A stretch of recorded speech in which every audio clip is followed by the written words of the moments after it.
The first sequence this video is purely for entertainment and does not infringe on copyrights or laws. The rights to the novel and image belong to the original author. We do not claim ownership. Don't like waiting and want to listen to this fanfic in full now? Subscribe to our Patreon, where you'll find the best fanfics.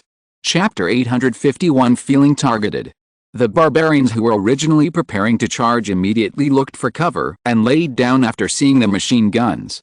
Before the barbarians raided the camp of the Spark Force, the two sides had already fought many times in this Dashishin mountain. Of course, if it weren't for the appearance of Ren Xiaosu and Yang Xiaojin, the two sides might have fought more fiercely. P5092 knew that since he had led the main force of the Spark Force to arrive, it was only a matter of time before the barbarians in Dashishin Mountain were completely wiped out. Not only was P5092 certain of this outcome, but the barbarians also knew very well that they were the Death Squad. But the Death Squad had to die with value, so killing the senior officers of the Spark Force was the most valuable thing. Every senior commanding officer was a valuable resource that a force had spent a lot of effort to train and cultivate. Not everyone could replace them. If the level was slightly lower, the temporary commander who replaced them might lay hidden dangers for the overall failure of the war. Therefore, killing senior officers was actually a very important and lethal thing. However, before facing P5092, the barbarians did not expect that the other side could actually predict their arrival. In order to delay time, they even left more than 100 people in Longton Canyon to confuse the line of sight, so as to delay the speed of the main force's return. Before this, they had confirmed many times that Tuazhong had indeed sent out almost all of the main force, but since the other party knew they would come, why did they foolishly leave the camp empty? So, did the other party really find out that they were coming? Or did they find out after they emerged from the water, and then hastily built a temporary machine gun position?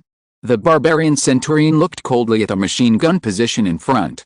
There were only dozens of people there, and the fortifications were extremely simple and messy, and did not look like they were prepared in advance.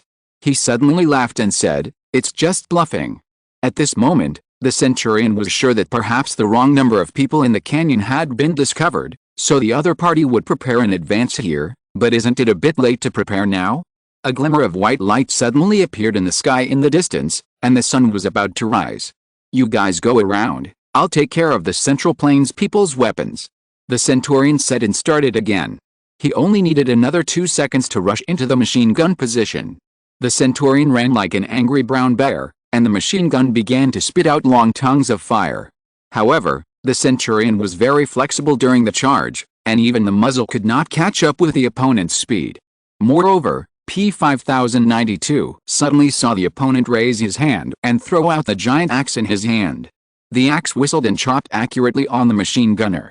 After the axe hit the machine gunner, it continued to move forward, and even the machine gunner flew backwards, which shows how terrifying the power is. P5092 frowned when he saw this scene. It seems that there are some powerful individuals among the barbarians. This matter should be reported to the higher authorities. Don't be deceived by them. The centurion saw that the machine gun had stopped, and roared, "Charge!" The rest of the barbarians suddenly jumped out from behind the bunkers like cheetahs, throwing huge axes into the camp. The Spark soldiers felt their scalps tingling when they saw this. "Lie down," P5092 said calmly to the soldiers beside him. "Your mission has been completed. You don't have to participate in the next battle." As he said this, he actually caught an oncoming axe and threw it back. The power of this throw was much greater than that of the opponent's throw. The buzzing flying axe hit a barbarian's forehead. This is the advantage of the senior officers of the Spark Company, perhaps an advantage that most forces in the world cannot match, that is, their officers are strong in themselves and never have to fear the so-called decapitation operation.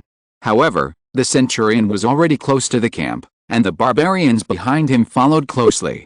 If P5092 was approached by these hundreds of people, he would die miserably on the spot no matter how strong he was.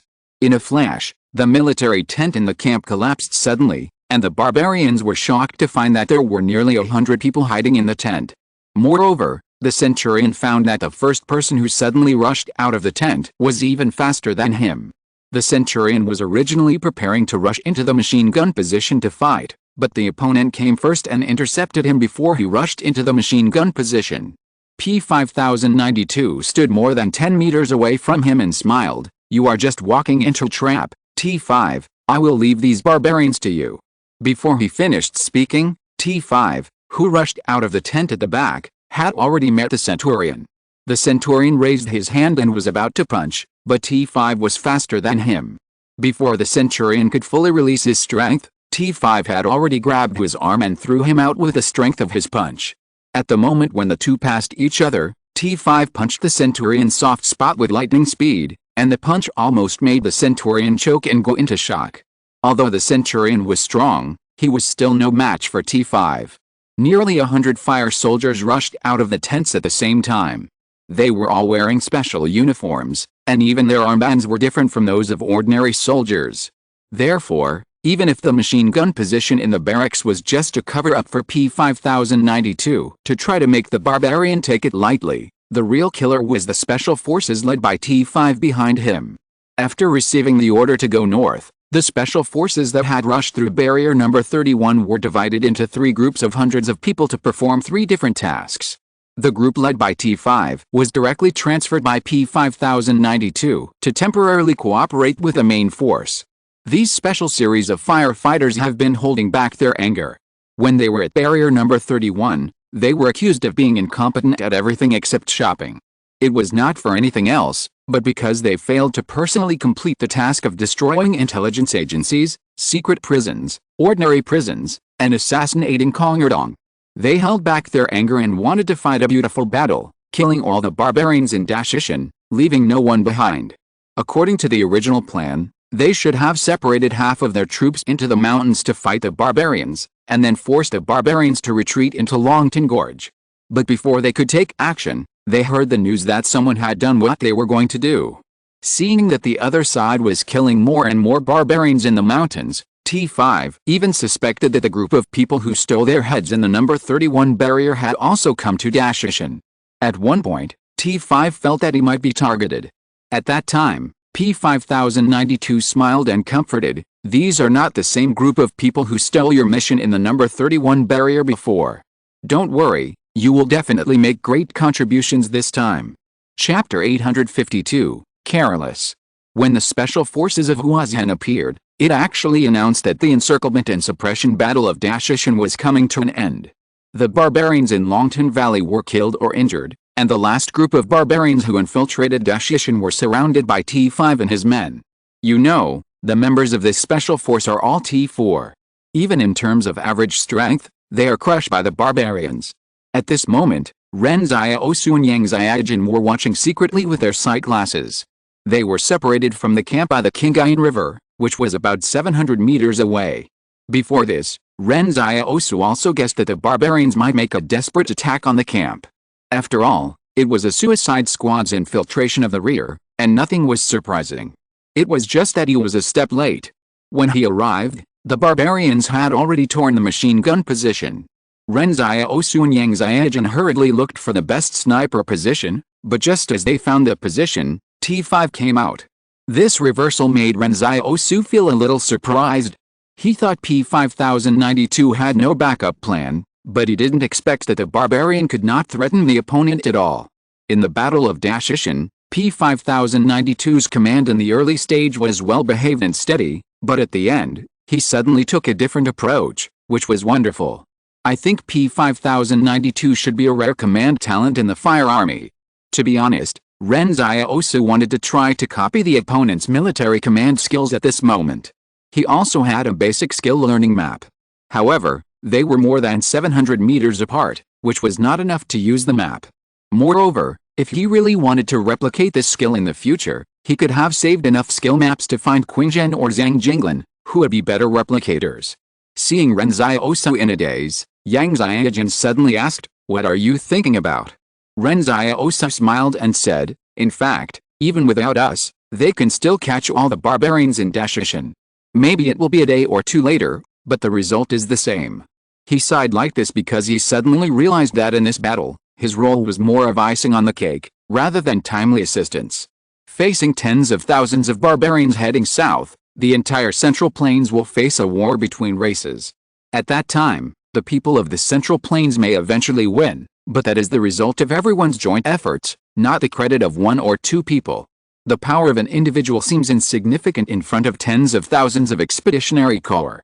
This war needs more P-5092s to stand up and use their intelligence and wisdom to fight the barbarians to the end. It also needs more fire soldiers to fight to defend the survival of the human fire. Therefore, this war needs countless heroes, not just one or two heroes. Yang Xiaojun glanced at Ren Xiaosu and said, "Aren't we here to relieve the pressure on the clinic? Why think so much? It would be great if we could make the doctors in the clinic less tired." "That's right," Ren Xiaosu said with a smile, "we came here to fulfill our responsibilities as doctors. Let's go, retreat."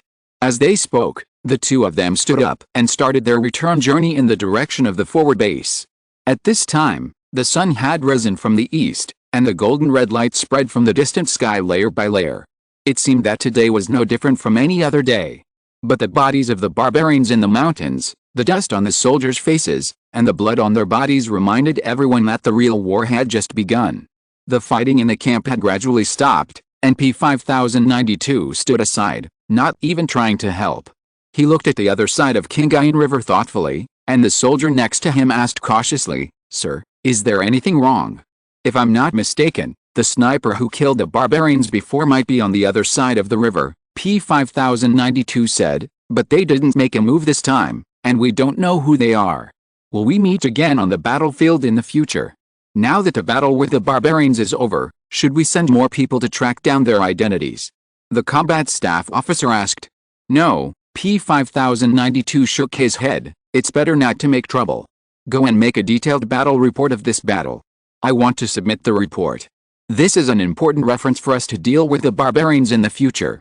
In the Battle of Dashishan, the barbarians showed their shrewdness and cunning that were inconsistent with their large size, as well as their fearless fighting style. This made P-5092 feel that the future war might not be too smooth. They needed to understand their enemies first and then defeat them. At this time, after T5 and others had dealt with all the barbarians, they slowly walked to P-5092 and said, "After the Battle of Dashishan, it's time for us to head north first, so the cooperation mission with the main force has come to an end." In terms of the direct relationship in the combat sequence, the Special Operations Force led by T5 is not under the command of P-5092, but only a cooperative relationship, so after the mission is over, T5 should also lead his men back to the team. P-5092 nodded and said, "Thank you for your hard work. See you in the northern battlefield." "Take care," T5 replied. Just as T5 was about to leave, P-5092 suddenly asked, "By the way, there's something I want to ask you. If you are alone facing more than 40 barbarians, and there is a sniper covering you 600 meters away, are you sure you can kill all of them?" T5 shook his head and said, "I can't do it. The strength of some of these barbarians is very close to that of T4. It is not difficult for more than 40 people to surround and kill a T5. P-5092 sighed. "Now that you mention it, I have to re-evaluate the people who helped us kill the barbarians this time. I don't know whether it is a good thing or a bad thing for such a master to suddenly join the battlefield." Ren Xiaosu and Yang Xiaojun returned to the forward base with their bags in the evening of the same day. When they entered the base, the soldiers at the door let them in without even checking their documents, and they saluted and watched them go, which made Ren Xiaosu very happy. Wang Jing greeted them at the entrance of the clinic. "Have you collected the herbs?" "They're all here." Ren Xiaosu patted the bag on his back and said with a smile, "The herbs I need are all around here, just waiting to be boiled tonight." In fact, Ren Xiaosu's bag was filled with some very ordinary herbs. As for boiling the black medicine, it was just a pretense. "Did you go into the mountains to collect herbs smoothly?" a young nurse at the side asked with concern. "We heard that there is a war going on in Dashi Mountain. You didn't go there, did you?"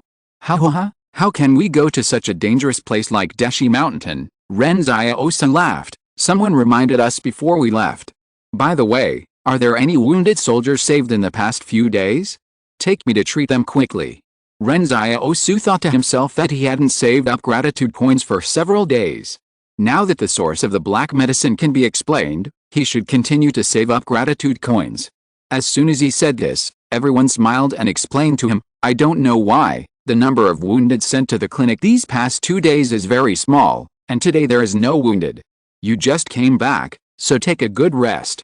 Don't worry, We have treated all the wounded that need to be treated. Ren Xiaosu is stunned on the spot. He was just worried about exhausting the doctors in the clinic, so he went to kill some barbarians to reduce the number of wounded. Unexpectedly, he killed too many people this time, and there was not a single wounded today. I was careless. Chapter 853. What you see is not necessarily the truth. Since Ren Xiaosu came back, the forward base has been busy. The main force of the Spark has been rushing here from all over together and then rushed to the northern front. However, in this busy scene, the clinic has become idle. No wounded were sent here, no one was crying at the door for doctors to save people, and there was no wailing in the hospital.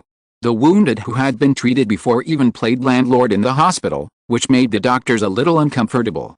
They looked at the wounded who were calling landlord, and if they didn't want to maintain their image as doctors, they would even want to join in. Did they say that the barbarians were just killed over at Dashishin? How come there are no wounded? The director of the clinic was a little confused, but he couldn't call the front line to ask. How would he ask then? Questioning the other party why they were not injured in the battle? That's too nonsense. However, everyone knows that this leisure time must be short, and there will be busier days waiting for them in the future, so it is a serious matter to take advantage of this time to adjust their mental and physical state. Facing this situation, Ren Xiaosu was undoubtedly the most uncomfortable. He had accumulated gratitude coins at a high speed, but suddenly he didn't know where to earn gratitude coins. So, Ren Xiaosu began to go to various departments for rounds. When he saw some wounded who had not been treated with black medicine and whose injuries had not yet healed, he ran up and asked, "I think your wound is not well treated. How about we take off your wound and treat it again?" The wounded's face suddenly changed. "Thank you, but it's really not necessary. Thank you." Coins from Liu Chenggang, +1. At this moment, the wounded clearly felt that the eyes of the young doctor in front of him brightened. To be honest, Ren Xiaosu really didn't expect to get gratitude coins in this way. He turned and looked at the other wounded. You know, there are quite a few wounded who haven't recovered yet.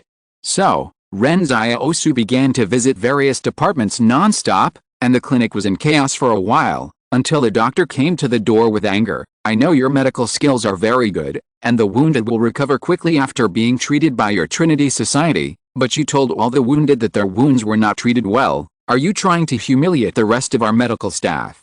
Beside him, other doctors followed suit and glared at him, and it seemed that Ren Xiaosu was about to anger everyone.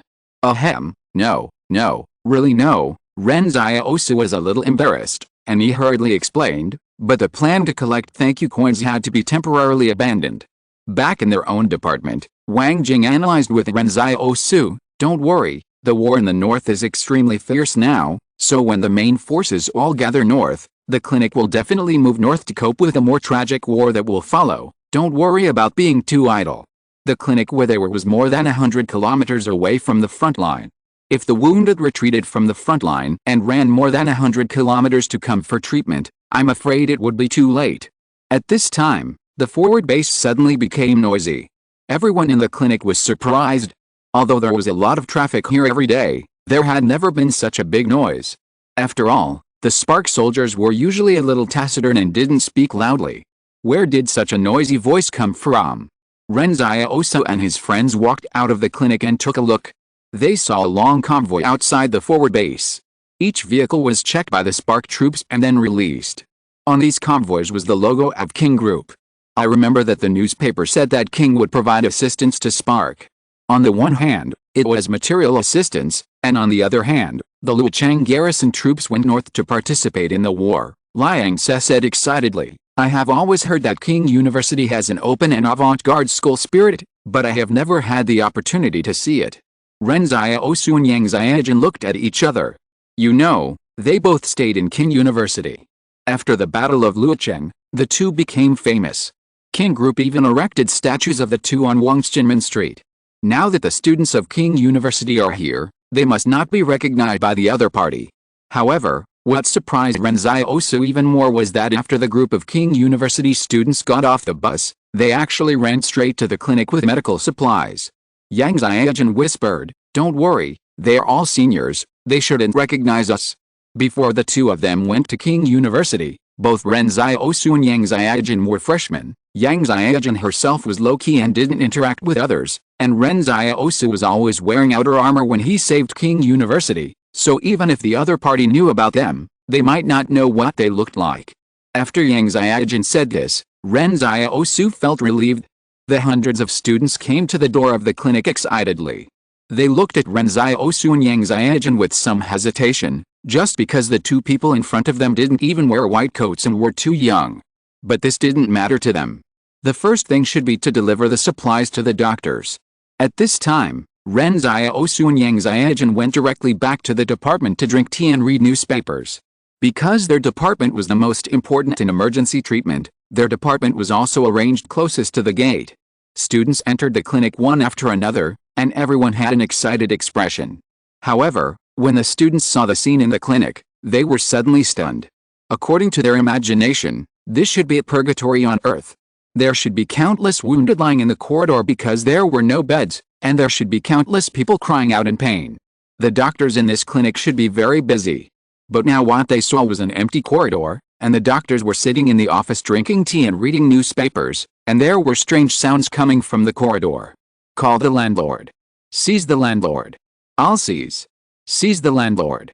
Three of a kind. I can't afford it. The students were crowded in the corridor with cardboard boxes, not knowing what to do. Someone found Ren Xiaosu, who was reading a newspaper from Hope Media, and suddenly asked, "Are you staff members of the health center?" Ren Xiaosu nodded. "Yes, you are the aid workers, right? Thank you very much, but we have to wait for the dean to come and inspect them one by one." But something he didn't expect happened. A male classmate suddenly asked, "Didn't they say that the situation on the front line was tight?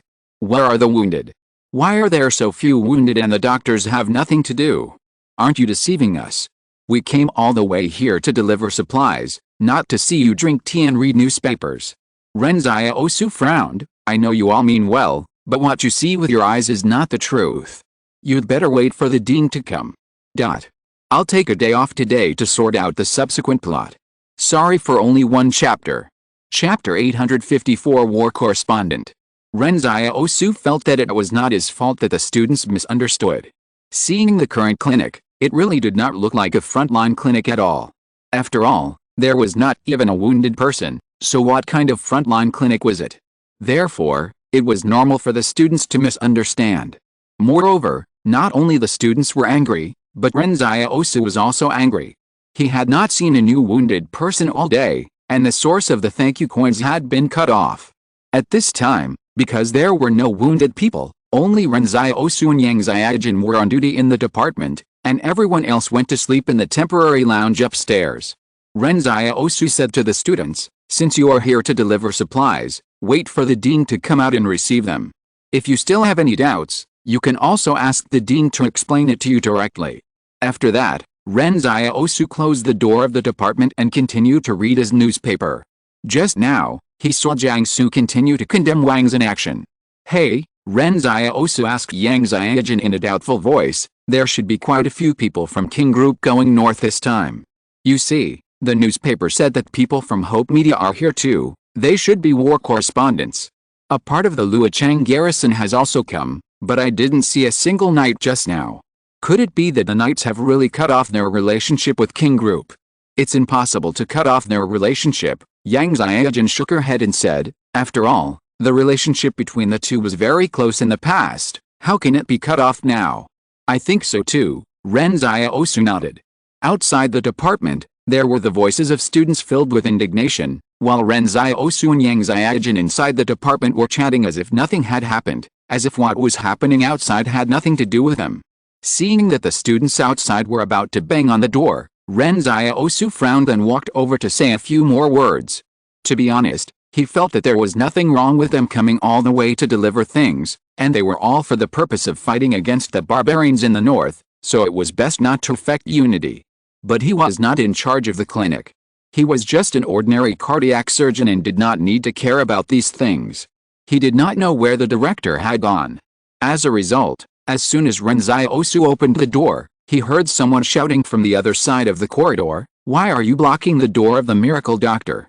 This made Ren Xiaosu stunned. At this time, the wounded who were chatting and playing cards in the ward could not stand it anymore and walked out of the ward to stop the students. Now Ren Xiaosu's reputation in the forward base and the clinic is so high that it is no longer comparable to that of ordinary doctors. On the one hand, Ren Xiaosu has a miraculous effect in treating trauma. On the other hand, Ren Xiaosu is enthusiastic when shaking hands with patients, which touches the hearts of the wounded. The wounded have discovered that this young miracle doctor really takes saving people as his responsibility. As long as they say thank you, the miracle doctor will be happy from the bottom of his heart. Think about it, a doctor who does not charge money but only accepts thanks, how respectable. So, when the wounded saw that the miracle doctor was blocked, they wondered if someone was causing trouble. So they put down the poker cards in their hands and surrounded them. At this moment, the corridor was filled with darkness and it seemed that the veterans were about to attack people. A student who seemed to be the leader said loudly, "We hear people in the rear every day that the fighting on the front line is tense and there are many wounded, so we brought medicines to the north." It turns out that it is not as the legend says. "We have been deceived." "Bullshit," said a fire seed soldier who was limping with a bandage on his body. "You can't see the wounded here. That's because the main force has finished a battle in Dashishan and went north. There is no fighting nearby, of course there are no wounded." "You are wrong," the student responded. "Since there was a war before, where did the wounded go?" "You don't understand this," said the fire seed soldier. "Otherwise why do we call him a miracle doctor? His family's ancestral black medicine can be applied to external injuries, and the wound will heal in 3 days. If you don't believe me, look at my hands." As he said this, the wounded took off the bandage. "I was the last batch of wounded to come here 2 days ago. At that time, the wound was so deep that the bone was visible. Now, the flesh has grown back. If it weren't for the broken bone, I would be discharged today." After saying this, all the wounded who had been treated by Ren Xiaosu showed their wounds and reported the time they had been treated. Yang Xiaojin was listening at the door of the department. These wounded soldiers were defending Ren Xiaosu from the bottom of their hearts. At this time, someone came in from outside the clinic, carrying a camera. The leader laughed and said, "What's going on? Are you all stuck here?" The students said indignantly, "Editor-in-Chief G, we have been deceived. There are not so many wounded here." Ren Xiaosu was stunned when he heard the word editor-in-chief. He looked at the editor-in-chief Ji and found that he knew him. "Isn't this person Ji Yi, the deputy editor-in-chief of Hope Media?" Ren Xiaosu had seen him during the battle in Los Angeles. That night, Ji Yi was busy in the building printing the newspaper for the next day. After Ren Xiaosu defended the Hope Media building, he and Jiang Su expressed their gratitude. But Ren Xiaosu didn't expect that Hope Media would send its editor-in-chief to do battlefield interviews this time, which was enough to show the importance Hope Media attached to this war.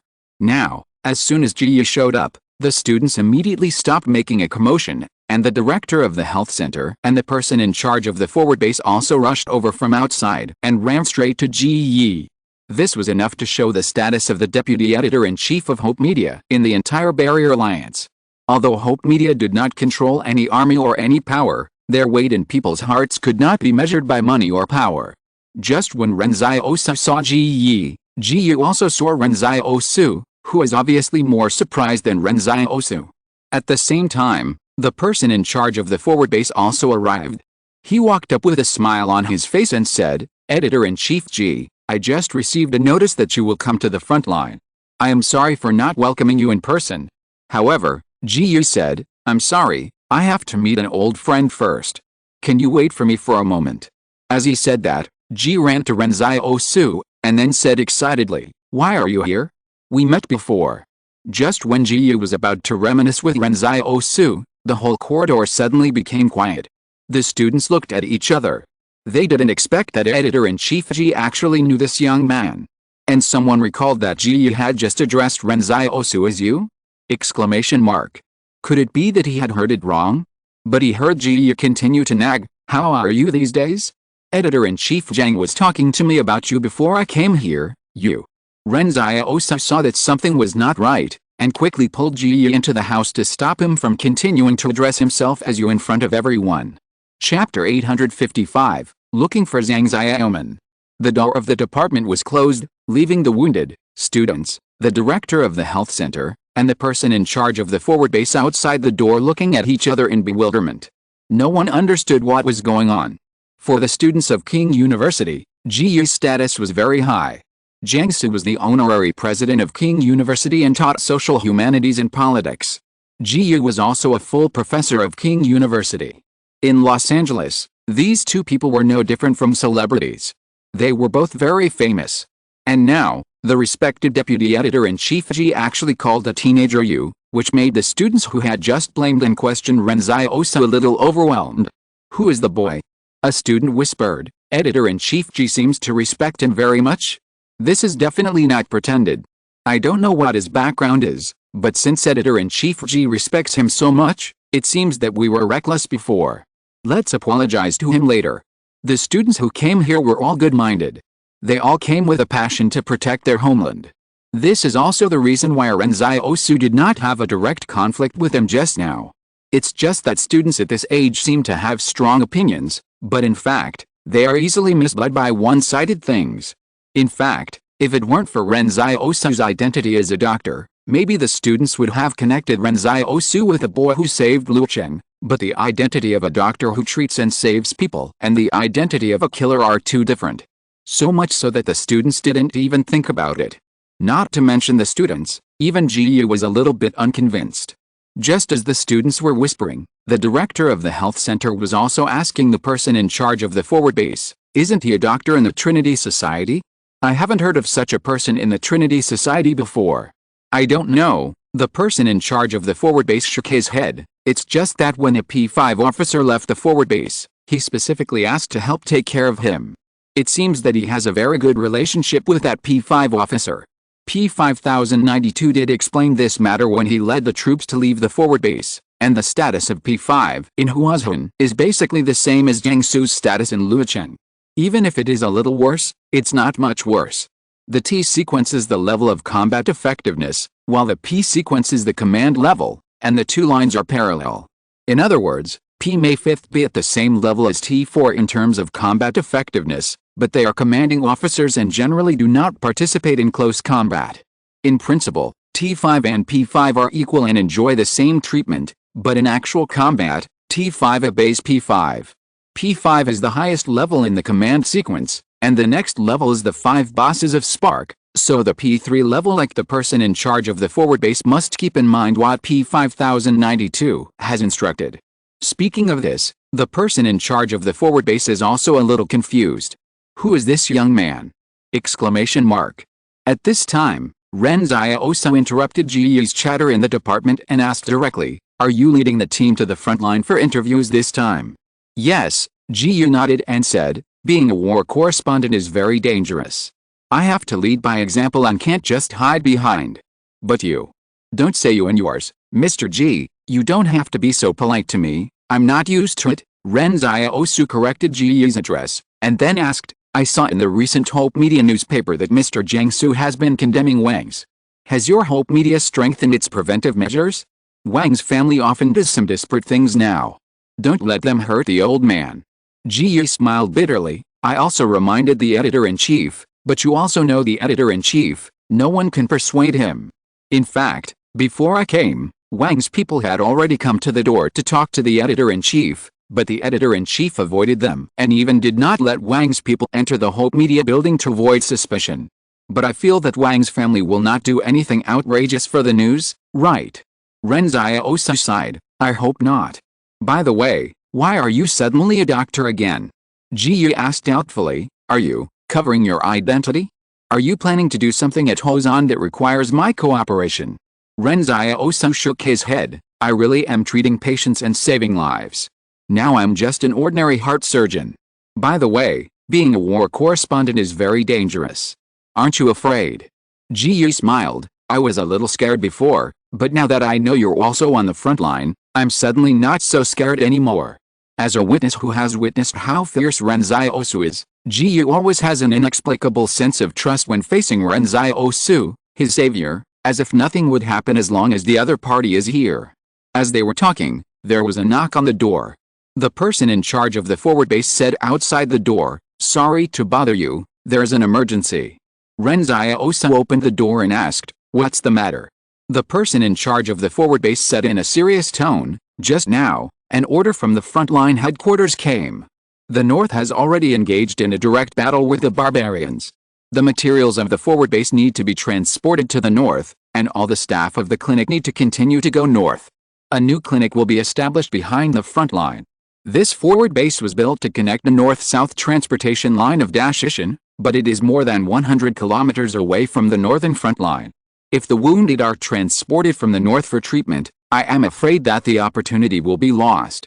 Therefore, it is urgent to establish a new field clinic closer to the front line. Ren Xiaosu said, I will go and inform Mr. Wang Jing and others to leave as soon as possible. Northwest, outside the 144th barrier. 5 box trucks carrying goods were gradually approaching the barrier. On the road, from the Central Plains to the northwest, there were 6 checkpoints set up by Fort 178 alone. The responsibility of these checkpoints was to check the goods to prevent anyone from transporting unreported dangerous goods into the northwest. However, these 5 trucks were always unimpeded along the way. Every time the trucks arrived at a checkpoint, someone would greet them and notify them to pass.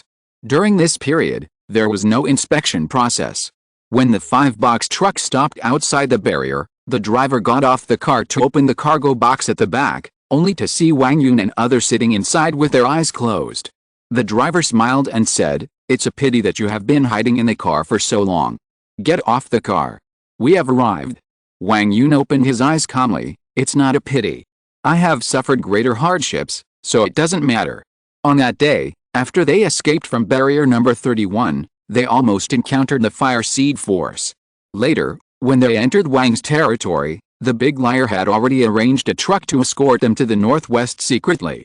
I have to say that this time the big liar was very reliable. "Sir, where are we going now?" Wang Yun's soldiers asked as they looked at the barrier in the northwest.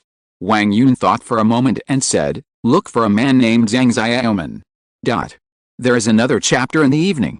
If you're listening to this novel on a channel other than Fanfic World, it means they downloaded and uploaded it without effort.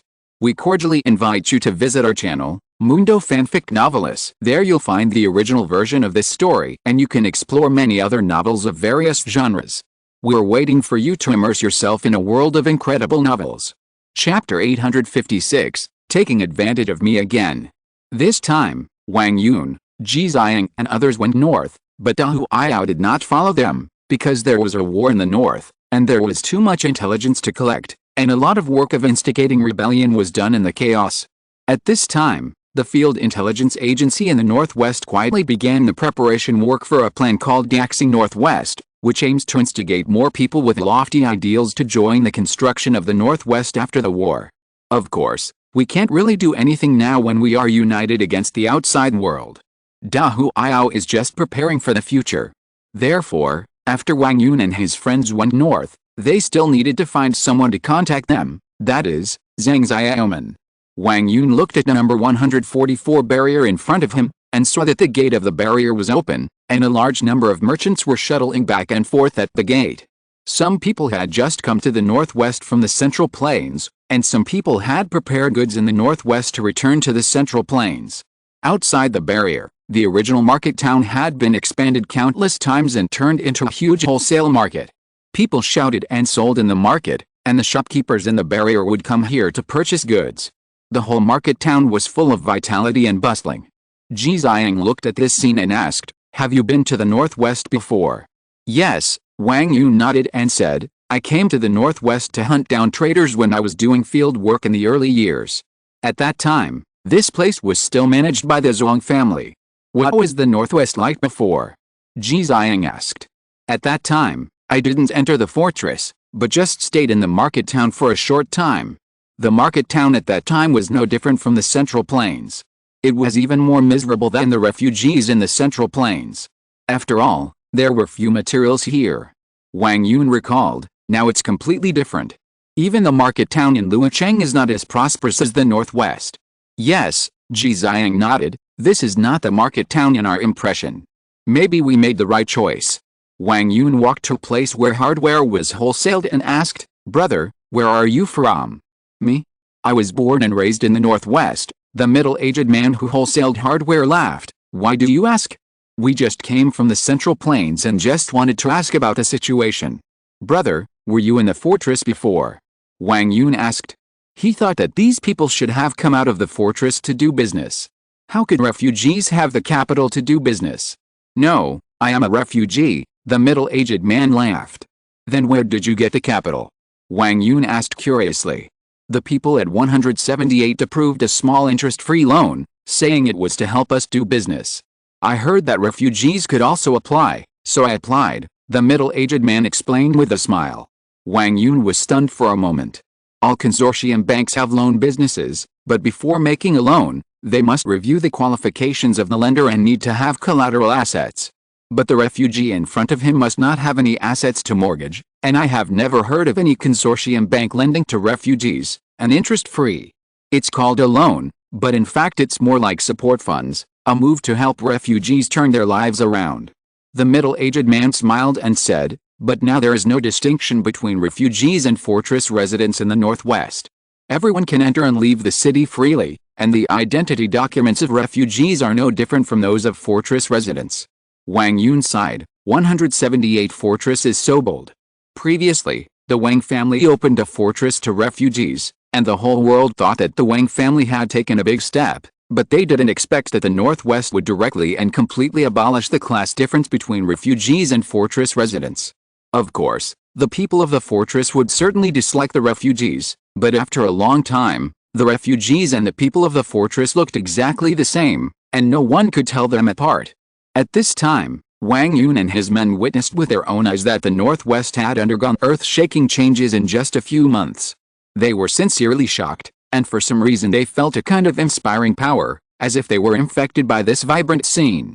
They found the garrison of the 144th Fortress that afternoon, and Wang Yun handed over a letter written by the big liar at the door of the barracks. Please forward this letter to the commander Zhang Xiaoman.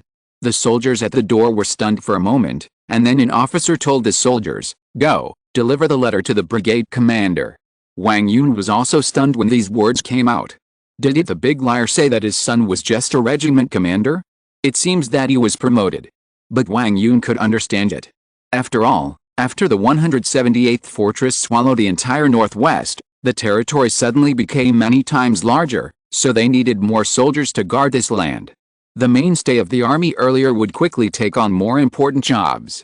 After more than 10 minutes, a soldier said to Wang Yun, please come in, the brigade commander invites you over. When entering the barracks area, Wang Yun saw hundreds of troop transport trucks parked on the road, and even trucks carrying supplies, which looked very spectacular. Wang Yun whispered, the Northwest is preparing for war, right? Look at those trucks, and there are people constantly moving supplies on them. If it's not a war, there is no need to put on such a scene. War? Who are you fighting? Ji Xiang frowned. Is it against the Qing family? At this time, Zhang Xiaoman had already come out. He looked at Wang Yun enthusiastically. I have seen the letter. Welcome everyone to join my Northwest 178 Fortress. I have passed the news of your arrival to Wang Fengyan. He will send someone to pick you up to the 178 Fortress. Do you have any objection to this? Wang Yun nodded. No objection. Your father told us about the arrangement before we came. My father? Zhang Xiaoman was stunned for a moment. My father told you. Wang Yun was also stunned when he saw Zhang Xiaoman's reaction. Wang Yun took a look at the letter written by the big liar in Zhang Xiaoman's hand. He tentatively asked, the big liar said that. Isn't the big liar your father? Zhang Hushan? Do you know Zhang Hushan? But Zhang Xiaoman suddenly threw the letter to the ground in anger. The old bastard is taking advantage of me outside again. My father works in the 178 Fortress factory. Wang Yun. Ji Xiang. To be honest, Wang Yun never thought that the big liar would even talk nonsense about such a thing, and seeing Zhang Xiaoman's angry look, it's probably not the first or second time that the big liar has taken advantage of him. For a moment, Wang Yun didn't know how to complain about this big liar. He couldn't hear a word of truth from his mouth. He had to judge whether it was true or false by himself. Zhang Xiaoman adjusted his mood and said, you stay in the camp for a day first. Wang Fengyan's people will arrive at the 144th Fortress tomorrow. I have something important to do here, so I will not accompany you on the tour. Wang Yun suddenly asked, is there going to be a war in the Northwest? There is no need to hide it from you, Zhang Xiaoman said. My infantry brigade will also go to the north tomorrow to fight against the enemy from the north together with the Central Plains. Wang Yun was stunned for a moment. To help the Wang family and the fire. No, Zhang Xiaoman shook his head. This is not to help the Wang family in the fire, but to help the people of the Central Plains. Wang Yun and Ji Xiang looked at each other. There was really no benefit in going from the northwest to support the Central Plains, but Fortress 178 made this decision. Suddenly, Wang Yun said firmly, "Then we will go with you. You need someone who is familiar with the Central Plains, and all the maps of the Central Plains are in my mind." Zhang Xiaoman thought for a while and said, "I have to ask my superiors for instructions on this matter. However, you have been tired from the journey and just came from the Central Plains. There is no need for you to take risks with us people from the northwest." Wang Yun thought for a while and said, "We are also people from the northwest now. I'm really not a second-generation immortal and Bulin is a top second-generation immortal, but he is not happy." One day, a beautiful girl walked up to him and took out a marriage certificate. "Bulin, I want to cancel the engagement." Bulin was furious. 30 years in the east, 30 years in the west, don't bully the young. Woo woo woo. Others say I'm not worthy of you. The girl suddenly burst into tears. "Yes, I'm just the daughter of the leader of the 10 holy sects, a humble girl with only one holy cold spiritual root, not even the top of the goddess list. I'm not high enough for you, but can't I regret the engagement?" After that, the girl tore up the marriage certificate, cried like a storm, covered her face and flew away. Bulin stood there in a daze. "Damn second generation of immortals!" Exclamation mark. Chapter 857 Direct Lineage. The 8th Infantry Brigade, affiliated with the Northwest 178 Fortress, set out from Fortress number 144. When the army was mobilized this time, the Northwest did not even do any cover-up work, and went directly to the Central Plains battlefield. In the past few months, Hope Media, which had been blank in the Northwest, also opened branches in 2 major fortress cities, Fortress number 178 and Fortress number 144. The printing of other fortresses was directly sold by distributors. For the entire Central Plains war situation, the Northwest people's high-profile announcement of participating in the fight against a northern enemy was enough to cheer everyone up. The Fortress Alliance was established for more than 200 years, but it was probably the first time that the people of the Central Plains united again. This land has experienced a long era of division. When the culture was broken and the consortium carefully revised the teaching materials, many people even almost forgot that before the disaster, everyone was actually compatriots and a nation that should be united. Now, the Northerners' massacre seems to have angered the entire Central Plains. The words "excited" and "must win" began to appear in the newspapers of Hope Media. The 178th Fortress agreed to Wang Yun's request to go with the 8th Infantry Brigade, and temporarily did not grant titles to Wang Yun, Ji Xiang and Wang Yun's men, as if they had to wait until the war in the north was over. On the march, what surprised people was that Wang Yun and Zhang Xiaoman unexpectedly became very good friends. In fact, the two people have very different personalities, and their living habits and hobbies are not similar at all, but they just became friends. Is it because Wang Yun likes the boldness of the Northwest? No. Is it because Zhang Xiaoman is warm and hospitable? No. It's because they both like to complain about the big liar. This hard-won friendship is completely maintained by the big liar. Wang Yun sat in the car and asked, "When I said goodbye to the big liar, I heard that you were just a regiment commander. How did you get promoted so quickly? You said your father works in a factory. Is it a military supply factory with strong connections?" Ji Xiang turned his head to look at Zhang Xiaoman. He was particularly interested in this matter because he wanted to know if there was any power class in the Northwest. "No, don't look at me like that," Zhang Xiaoman said with a smile. "The factory my father works in produces socks. I've only been the brigade commander for a few days, but do you think I can really lead an infantry brigade to victory? I'm not a command genius." After saying this, Wang Yun and Ji Xiang were stunned. It seemed that there was some other hidden story behind Zhang Xiaoman becoming the brigade commander.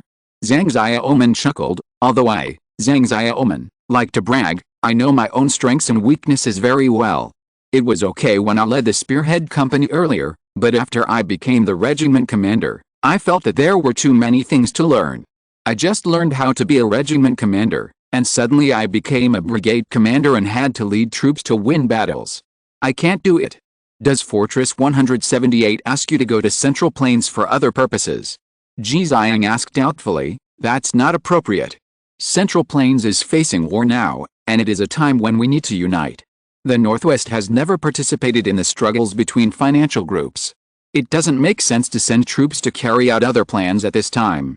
No, you're thinking about it, Zhang Xiaoman laughed cheerfully. Let me ask you a question first. Where's our Northwest Marshal now? Central Plains, we were rescued by him, said Wang Yun. That's right. Actually, I couldn't understand why the commander wanted to point me to the Central Plains at first. Later, I realized that these soldiers were not for me, but for the young marshal. Zhang Xiaoman's eyes sparkled. If other veteran generals were arranged to go to the Central Plains, the veterans might not accept the arrangement, and the young marshal would not be able to command them. But I am different. The commander knows that I will definitely not go against the young marshal, so he let me fight this battle. Other brigade commanders, such as Zhou Yinglong, Chai Ziling and others, have been leading troops in battles for many years. They have their own rules for marching and fighting. So when they meet up with Ren Xiaosu, these people may not listen to Ren Xiaosu. It's not that they look down on Ren Xiaosu or don't recognize Ren Xiaosu's identity, but they have their own opinions. But Zhang Xiaoman is different. First of all, after this guy was promoted like a rocket, he felt guilty. Secondly, when he was in the Spearhead Company, he always listened to Xiaosu's command, and the position of company commander was almost a name only. So Zhang Xiaoman guessed the intention of sending him to the Central Plains almost immediately. How could this be a trust in his command ability? It was clearly to let him assist Ren Xiaosu in bringing out the first direct line of troops. And he, Zhang Xiaoman, had actually become Ren Xiaosu's direct line when he was in the Sharp Knife Company. Moreover, after Wang Yun and Ji Xiang asked to go with them, the headquarters quickly gave a straightforward reply. You know, these are two extraordinary people. Zhang Xiaoman muttered in his heart at the time that Commander Zhang really spent a lot of money to help Ren Xiaosu train a team. But then again, Wang Yun and Ji Xiang were both saved by Ren Xiaosu, which was a natural direct line. After this battle, when there is another battle, Ren Xiaosu will not have to start from scratch when he goes to the front line, because at that time he already has a well-coordinated unit, even if it is only an infantry brigade. Zhang Xiaoman suddenly asked, how did the young marshal save you? The letter didn't say it. Can you tell me in detail? We were still in the secret prison at that time. The big liar came in first, and then he found that he couldn't carry out the rescue by himself. Wang Yun was furious when he said this. Then Wang Yun gave a detailed account of what happened and also talked about the destruction of barrier number 31. Zhang Xiaoman sighed sincerely. The young marshal is as vigorous as ever. Ji Xiang suddenly asked, I heard from the big liar that all the commanders in your Northwest must come from the Spearhead Company, is that true? The current young marshal also came from the Spearhead Company. You have asked the right person about this. Zhang Xiaoman's face flushed. I am not talented, but I was the company commander of the Spearhead Company where the young marshal was.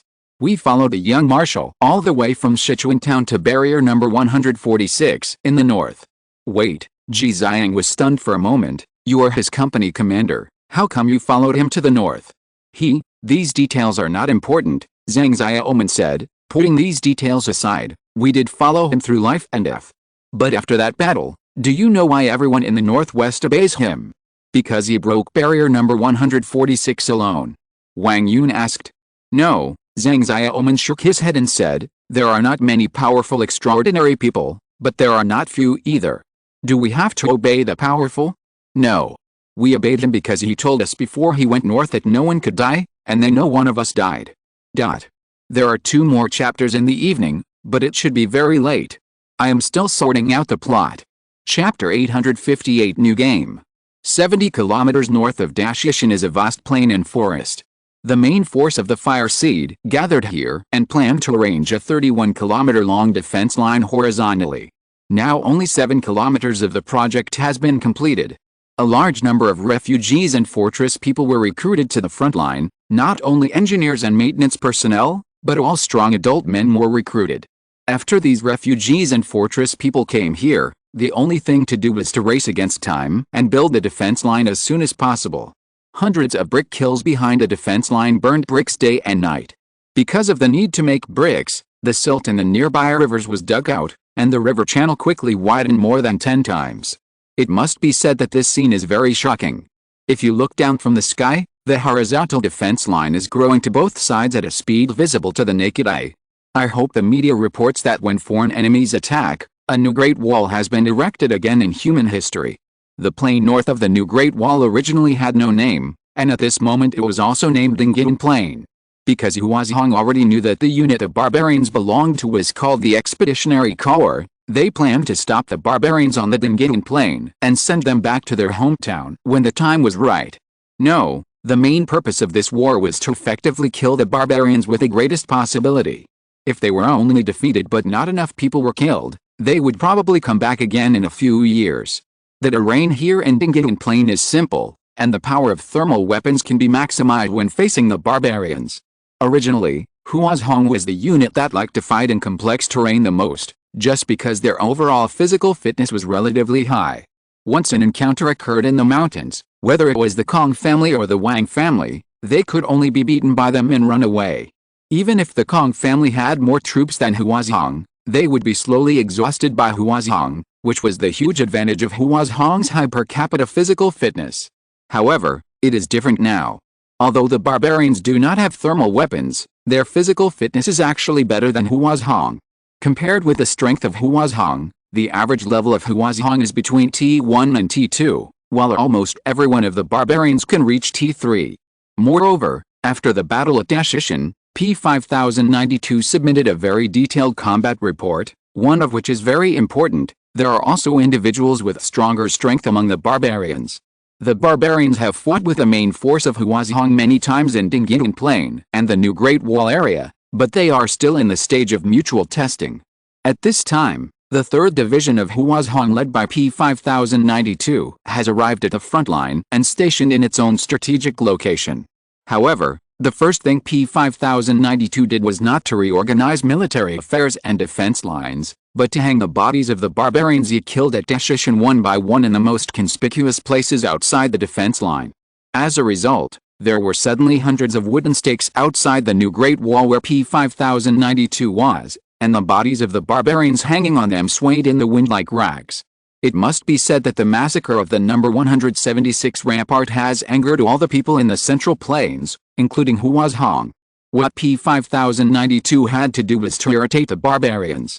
For this matter, he even ordered the main force that entered Dashishan at that time not to let go of any barbarians, and then load all the bodies and transport them to the front line. There were crows circling in the sky, as if they couldn't wait to devour the bodies of these barbarians. The fire soldiers didn't care and let them enjoy them to their heart's content.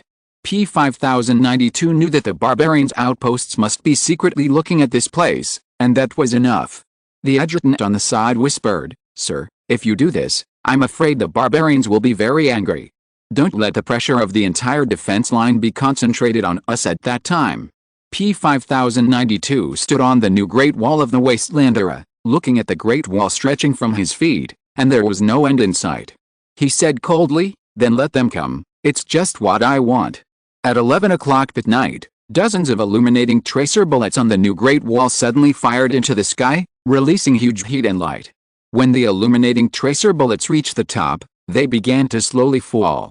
Then, with the help of the pink light, the fire soldiers on the Great Wall could see clearly that there were thousands of barbarians running densely on the ground in the north. P5092 looked at this scene calmly. Are they really angry? The vanguard troops are out in full force. Instruct them to open fire as soon as they enter the range. Don't leave any room for them. The adjutant said, "What if they run away? If you open fire as soon as the enemy enters the range, it means that the enemy can get out of the fire coverage if they retreat a little, and it will be difficult to kill more barbarians at that time." P5092 couldn't have been unaware of this.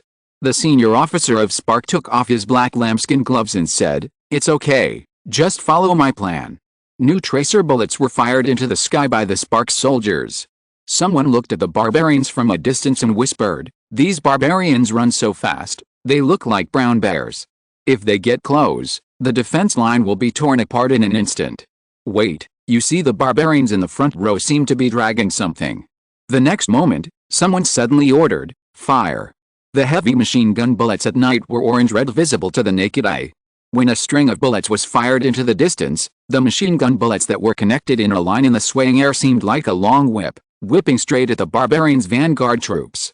The defenders in other areas of the Great Wall were alarmed by the fighting here, and they took out their binoculars to watch.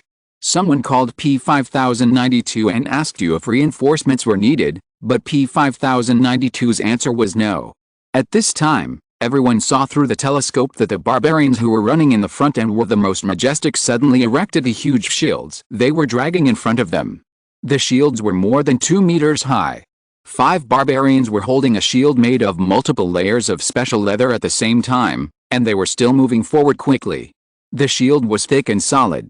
The shield was extremely heavy, and even the barbarians with their special physiques had to work together to lift it. When the machine gun bullets finally arrived, the bullets collided with the shields and made a sound like a storm hitting the ground. The leather on the front of the shield was cracked everywhere by the bullets, but surprisingly, the heavy machine guns failed to completely destroy the shield. The adjutant was surprised and didn't know what the shield was made of.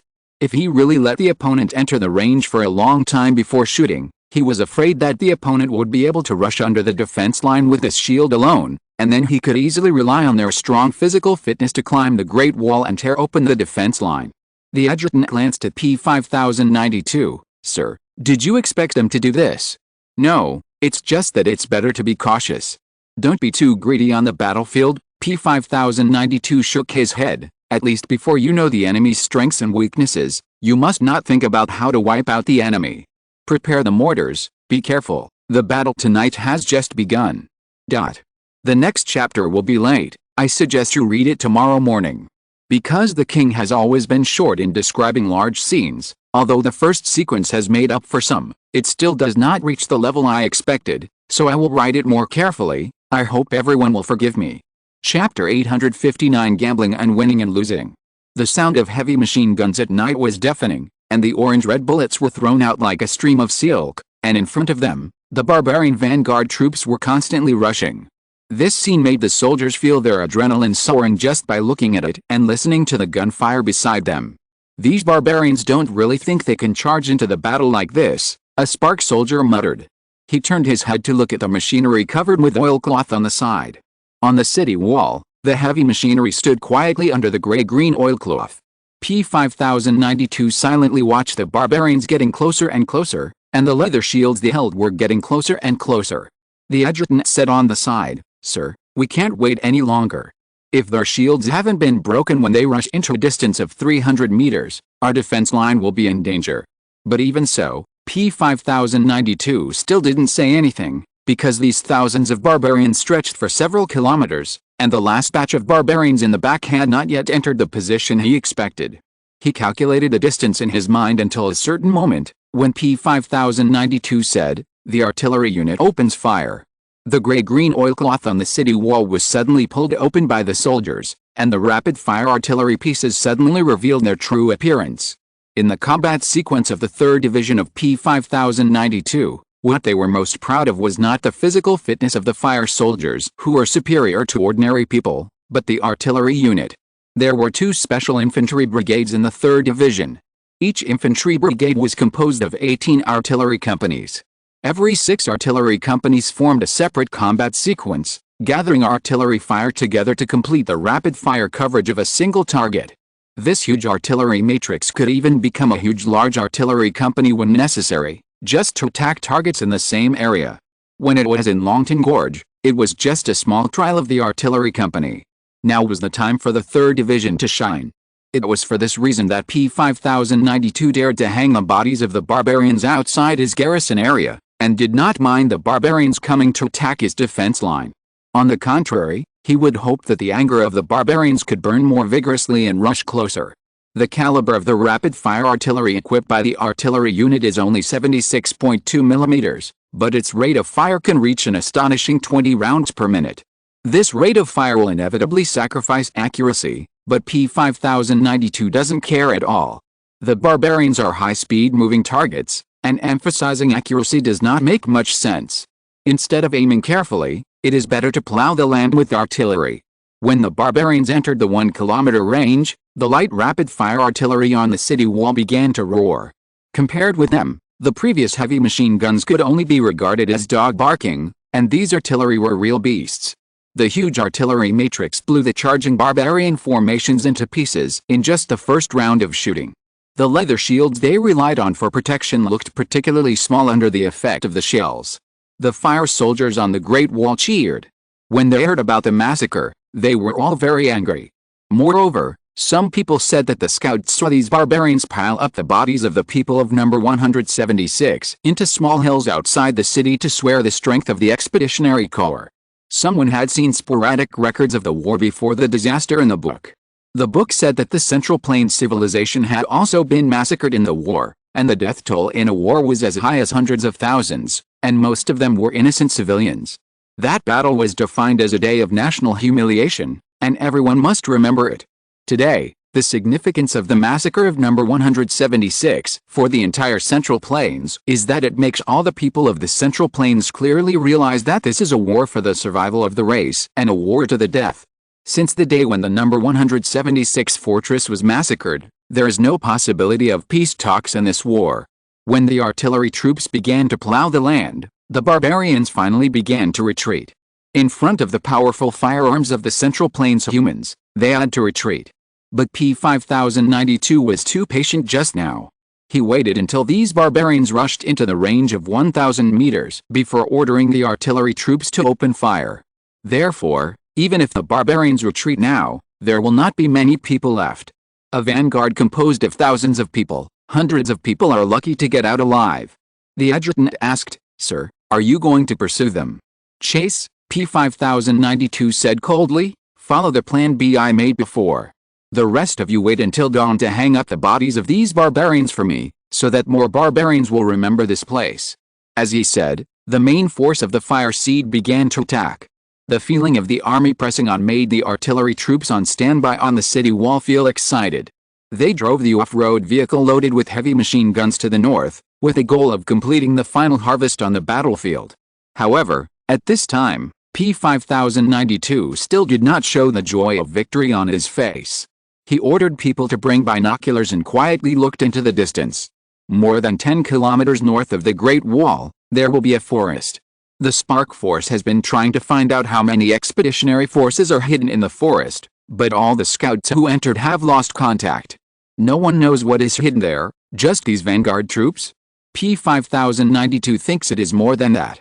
The main force of the 3rd Division is getting closer and closer to the forest, while those barbarians who survived by chance are running towards the forest desperately. Slowly, because of the rugged terrain, the formation of the main force of the Spark Force began to be somewhat disconnected. Some companies rushed forward, while others fell behind. When the front troops were about to enter the 2-kilometer range outside the forest, what no one expected was that gunfire was also lit in the forest. The Spark Force that chased out first was instantly hit by heavy machine gun bullets, and even mortars were heard in the forest. But the next moment, the barbarians hiding in the woods suddenly discovered that, except for the hundreds of fire soldiers who died in the front, the other soldiers actually retreated immediately 4.5 kilometers away from the woods, as if they knew the coverage of their firepower and left in advance. Only then did the barbarians realize that the main force of the fire was not left behind, but deliberately did not catch up. It was just that the main force came to chase with such a huge momentum that the barbarians could not distinguish the real from the fake. Moreover, no one noticed that the illumination tracer bullets in the sky had stopped at some point. This was also one of the details carefully prepared for the feint attack.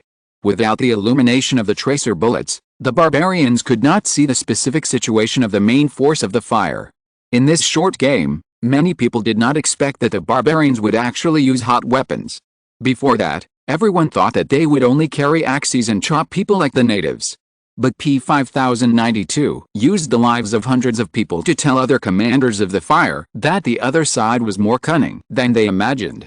But no matter what, in this short game, P-5092 won again. The adjutant asked, "Sir, how do you know that the barbarians will use firearms?"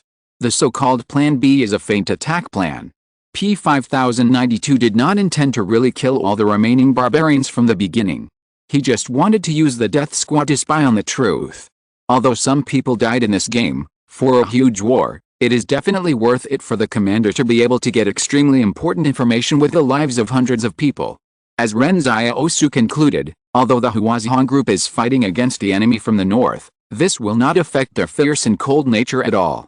If this victory requires him, P-5092, to sacrifice himself, then P5092 will probably sacrifice himself without hesitation.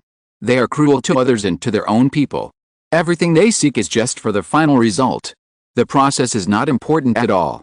Although they have lost a manufacturing process of hot weapons, everyone knows how powerful hot weapons are, P5092 said slowly. After the fall of Fortress 176, there are a lot of military forces there, and there is no reason for the barbarians not to use them.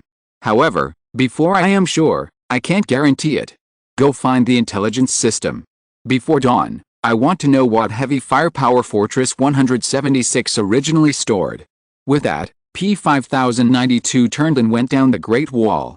This would be a protracted war, and there was no need to waste his life on the Great Wall. Good night, everyone. Chapter 860 The best time for a sneak attack. In the battle on the front line, more than 2,000 barbarians rushed up and tried to attack the defense line, but they died in pieces. But afterwards, other officers of the Spark realized that this was just a means for the barbarians to lure the main force of the Spark. Sacrificing 2,000 barbarians didn't seem to matter to them. These barbarians had obviously obtained the heavy weapons of the number 176 rampart, but they deliberately didn't use them, wanting to make the Spark accustomed to their fighting style without using hot weapons, and then waited for the main force of the Spark to chase out and then make a beautiful ambush. P5092 exchanged the lives of hundreds of Spark soldiers for this important information. The two sides were like competing in ruthlessness. The chess pieces in the game before each other were all living lives, but the leaders were not moved by this. Some people said that after this battle, P5092 stayed alone in his command tent for a night, without sleeping, talking, or eating, as if he was quietly thinking about something, but no one could confirm this. To be honest, most people didn't care. They only knew that this time P5092 was more skilled and almost ate the 2,000 fainting troops of the barbarians for nothing, and then obtained extremely important intelligence. The clinic where Ren Xiaosu and his team were located did not rush to the front line that day, but had to wait for the materials at the front base to be loaded before heading north with them. Loading materials is very time-consuming. The supplies required for an army of more than 100,000 are far more than imagined. There are thousands of people responsible for transporting these materials, and countless vehicles have been mobilized during the period. Only when the war begins will everyone feel that all resources are not enough. On the night when everyone from King Group arrived at the forward base, students from King University built a temporary stage in the base. They even brought speakers and other things to perform art performances for the soldiers on rotation at the front line. Come to think of it, these college students cannot go to the battlefield, so these are the things they can do. It is interesting to say that other consortiums have art troops, but Huazhong has not established such a civilian branch of the army. You should know that the role of the art troupe is not only to entertain the soldiers. The programs, dramas, and songs performed by the art troupe are all politically colored. Each performance is about a story of fearless and brave soldiers, and each song is a melody praising heroes. The role of the art troupe is pre-war mobilization and one of the necessary ways to improve political awareness. But Huazhong doesn't care at all. Their political and ideological training was completed as early as when they joined the army, and then became a deep-rooted subconscious. This makes Huazhong's soldiers more cruel, and they never desert during the war. This is also an advantage that other consortiums do not have. During the war between Huazhong and Kongs, there were so many deserters who fled south, but there were really no Huazhong people. They were all Kongs. However, after the stage was built, the Huazhong soldiers on duty would also look at the stage curiously like ordinary people, as well as the actors who had already put on makeup, especially the actresses in short skirts. Before the performance began, when an actress came out from the backstage to look for staff, these Huazhong soldiers would even whistle with their arms around each other. If you only look at this scene, it is hard for others to imagine what these fire soldiers will look like on the battlefield. Ren Xiaosu asked, "Mr. Are you letting King this time? Except for the garrison troops, I am indeed leading the others. After all, I also hold a position in King University," Ji said with a smile. "Oh, then you have to make them pay attention to safety," Ren Xiaosu muttered. "The front line is different from school. I also studied in King University. I know you didn't teach them how to face the enemy." Ji was stunned for a moment. "This is the rear. I won't take them to the front line, but I explained before I left that there is only one principle for going out this time. No more or less. This time it was Ren Xiaosu's turn to be stunned. He wondered what the meaning of one more person was? Exclamation mark. Ji Yu patiently explained, it will take several months to go north this time. These male and female students are mixed together every day. What if? Ren Xiaosu stood in awe. Mr. Ji is a visionary man. At this time, the person in charge of the forward base, P31921, also came. He smiled happily and said, you two are here. It's a good opportunity to tell you that the first batch of troops transporting supplies will leave tomorrow. You will also go north with a team. Ren Xiaosu suddenly asked when he saw him, it's not a good time to hold a cultural performance. Although the forward base is in the rear, the main force of the fire has all gone to the front line. The defense here is weaker than before. Ren Xiaosu is now one of the few people who have really fought with the barbarians. The cunning displayed by the other party in Dashishin is still fresh in Ren Xiaosu's memory. At the beginning, even he almost thought that the Longtan Gorge could catch all the barbarians in one fell swoop, but the other party actually boldly attacked the camp. If P5092 had not been prepared in advance, it is possible that there would be a big problem. Although Ren Xiaosu had already arrived at that time, the barbarians were about to break through the machine gun position. Therefore, after the Battle of Dashishin, Ren Xiaosu became alert. In the future, when facing these barbarians, he must not think that there is any place that is absolutely safe, so that he can survive longer in this war. At this time, Ji Yi, who was beside Ren Xiaosu, was stunned for a moment, but he was just a reporter and it was not convenient for him to comment on such things. After all, he didn't understand. However, the person in charge of the forward base, P31921, smiled and explained, maybe you don't know, the barbarians in Dashishin have been completely wiped out by the main force led by Chief P5. There will be no trouble here. Moreover, this art performance was specially requested by Chief P5092 to King, hoping that they can perform here. We, as subordinates, must conscientiously implement the chief's orders. Oh, so that's it, Ren Xiaosu said no more. The performance began.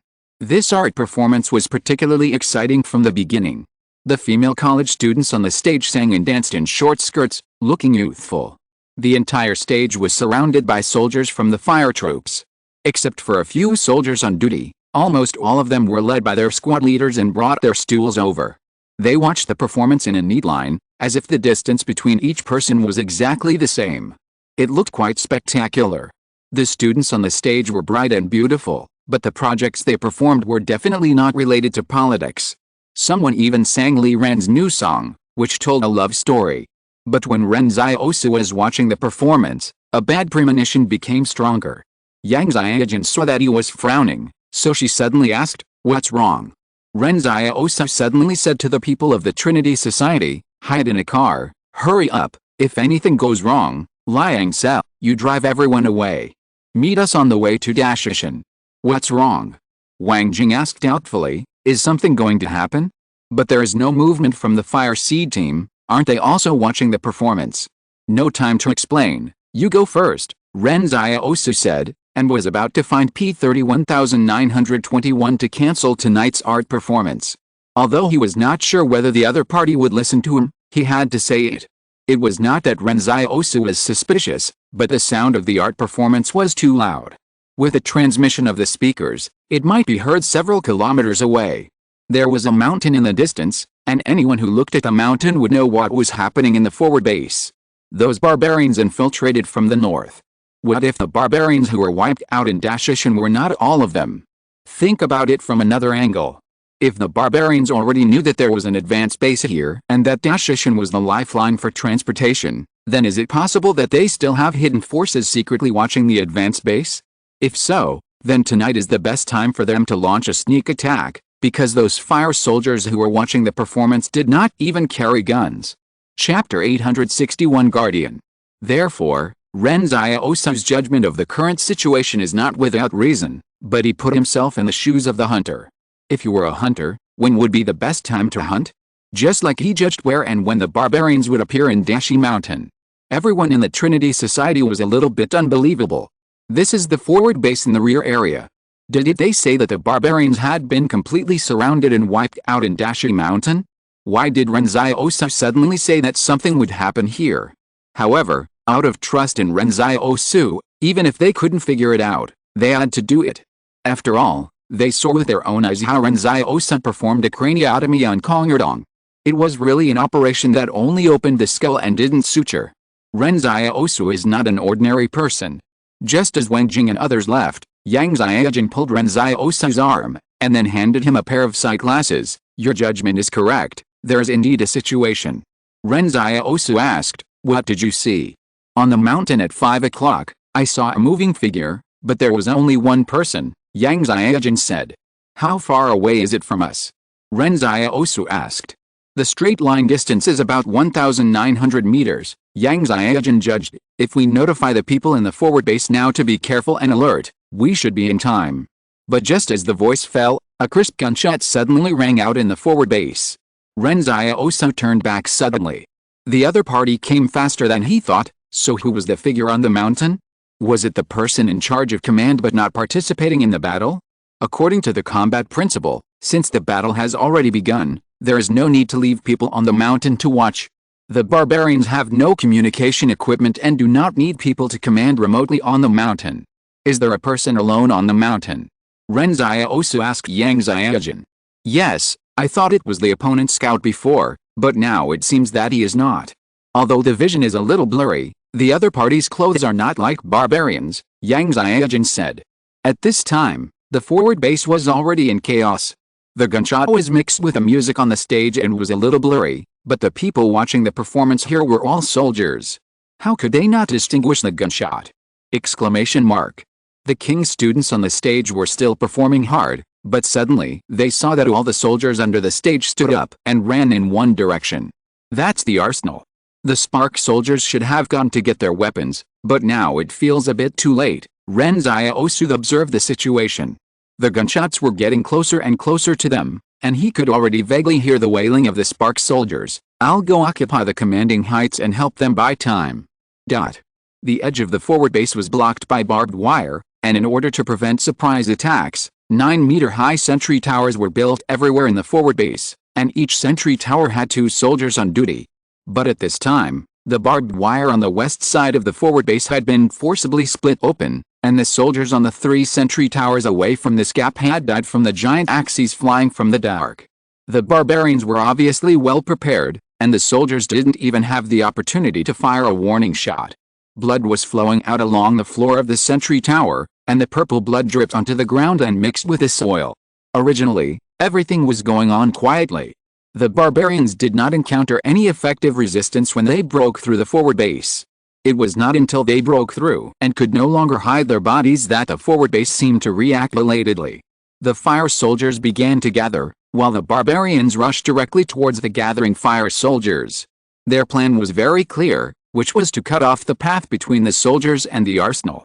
As long as these fire soldiers were without firearms, they would be vulnerable to the barbarians. At this moment, when hundreds of students from King University saw the barbarians rushing out, they realized that it was an enemy attack. For a moment, the students panicked. Ji Yu shouted from the audience, "Jump off the stage, let's run east." The students didn't even have time to remove their makeup, and they ran out from the backstage screaming one by one, following Ji Yu all the way. In the chaotic crowd, everyone didn't even know which direction was east. At this moment, Ji Yu suddenly stopped slowly, just because he saw a small group of barbarians blocking their way in front. The huge axes in the hands of the barbarians flashed coldly under the stage lights. Ji Yu forced himself to calm down and said, "Boys, stay with me, girls, run in other directions." Ji Yu knew how powerful these barbarians were. He had heard from the soldiers of the Fire Seed that if these barbarians got close to them, even the soldiers of the Fire Seed would not be spared. He recalled Ren Xiaosu's previous warning words and regretted why he didn't let the students leave earlier. He knew that Ren Xiaosu was not an ordinary person, so why did he take a chance? Now, it seemed that it was too late to say anything. Ji Yu pretended to fight to the death while looking around with his peripheral vision, trying to find Ren Xiaosu's trace. He had only one thought in his mind: as long as Ren Xiaosu was here, he would not die, and the students would not die either.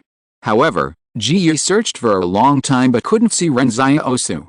He was just watching the performance here, How could he disappear in the blink of an eye? The members of the Trinity Society also disappeared with Ren Xiaosu. Ji Yu felt bitter in his heart. Ren Xiaosu might have escorted the people of the Trinity Society away. However, at this moment, the roar of a sniper rifle suddenly sounded, and Ji Yi and the students saw with their own eyes that the chest of a barbarian in front of them exploded. The bullet came from the barbarian's back and knocked the barbarian to the ground, deader than dead. Ji Yi's eyes lit up, and he immediately shouted, "Don't be afraid, students, someone saved us." As he spoke, 2 more barbarians died suddenly in the sound of sniper rifles. This small group of barbarians looked around in panic, but they had no idea who killed their companions. Snipers, are they the 2 snipers in Dashishin? Thinking of this, the barbarians who seemed to be fearless of death actually subconsciously looked for cover. These more than 10 barbarians were just responsible for creating chaos everywhere. They wanted to attack this group of students who seemed the most vulnerable, but they didn't expect that they would be targeted by a mysterious sniper. Just at this moment, Ji Yi suddenly felt relieved. He realized that Ren Xiaosu had not given up on them. Yes, how could the patron saint of Hope Media just watch them die without saving them? When the sniper rifle sounded, Ji Yi realized that it was Ren Xiaosu and Yang Xiaojin. After all, when Ren Xiaosu was fighting in Wangchenman Street in Los Angeles, a sniper became famous. Maybe others didn't know, but the media reporters who always paid attention to Ren Xiaosu knew that wherever Ren Xiaosu was, there was the sniper girl, and wherever the girl was, there was Ren Xiaosu. Chapter 862, Everyone should go to Northwest Axing. Hurry, hurry and follow me, Ji Yi said loudly. Someone is protecting us, don't be afraid. But when Ji Yi turned around, he suddenly found that the students were almost scared silly. The appearance of the barbarian was enough to scare people. These students who stayed in King University were well protected even in the Battle of Los Angeles, and had never seen real bloodshed. It was only because the students who were kidnapped with Ren Xiaosu were freshmen, so these seniors were taken away by the school teachers after the bandits entered the campus. Now facing the scene of the sniper killing the barbarian, some people even froze in place and couldn't move at all. This front line was completely different from what they imagined. Before this moment, they thought they were just delivering some supplies and then staying in the back to perform shows. Maybe they would do some chores, and then return to Los Angeles. These are the precious life experiences. But at this moment, they suddenly realized that they might not be able to go back. Ji Yi got anxious when he saw that no one was moving. He turned around and yelled to everyone, "Don't just stand there. Run." The yell woke up the students, and hundreds of them began to flee in colorful costumes. During this time, the small group of barbarians who came to kill them had all died, and the sniper who was hiding somewhere had already shifted his target to the armory. The forward base implemented gun control, which meant that everyone who entered, except for the main force that was about to leave for the front line, had to put their guns into the warehouse. Logically speaking, this forward base should have been under wartime military management long ago, and all soldiers should be armed with live ammunition.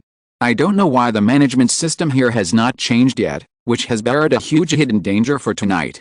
In addition, everyone was watching the cultural performance before, so even if they left in an orderly manner and went to the armory, the crowd seemed a bit crowded.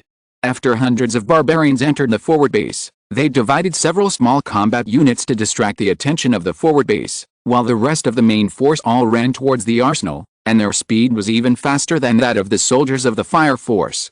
The fire force was immediately anxious when they saw this situation. The front line had just sent back news that the barbarians were also more willing to use hot weapons.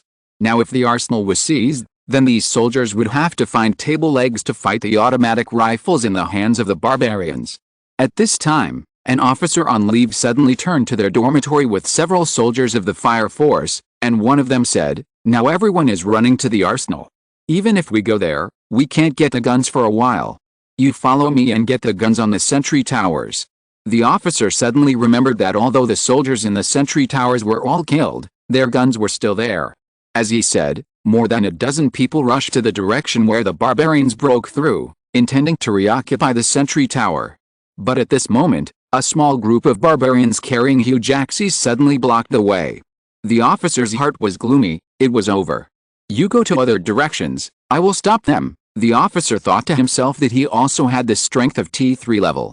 If he fought to the death, he should be able to buy some time for the soldiers. Although he would definitely die, If the soldiers could get the guns, they might be able to play a role. When necessary, the officers of Spark will not only sacrifice soldiers, civilians, and irrelevant people, but also don't mind sacrificing themselves. The soldiers didn't say much, and decisively left the officer behind, intending to bypass the barbarians and rush to the sentry tower. However, something strange happened. Before the Spark officer and the barbarians could meet, two barbarians were shot on the head at the same time. A thin mist of blood and unknown things mixed with white splashed everywhere. The officer was also stained with stolen goods, but he reacted immediately. Sniper. It's the two snipers in Dashishin. He knew that there were no snipers in the forward base. Now all the snipers are on the front line, so if there are two snipers shooting at the same time, they must be the two in Dashishin. The officer was excited when he thought of this, but he was not thinking about surviving. Instead, he shouted loudly, "Don't worry about me, please support the direction of the arsenal immediately and help our troops seize the arsenal." The battle report on the Dashishin battle had been reported to the entire army by P5092. All the officers who had read the report knew very well that the two unknown snipers played a great role in that battle.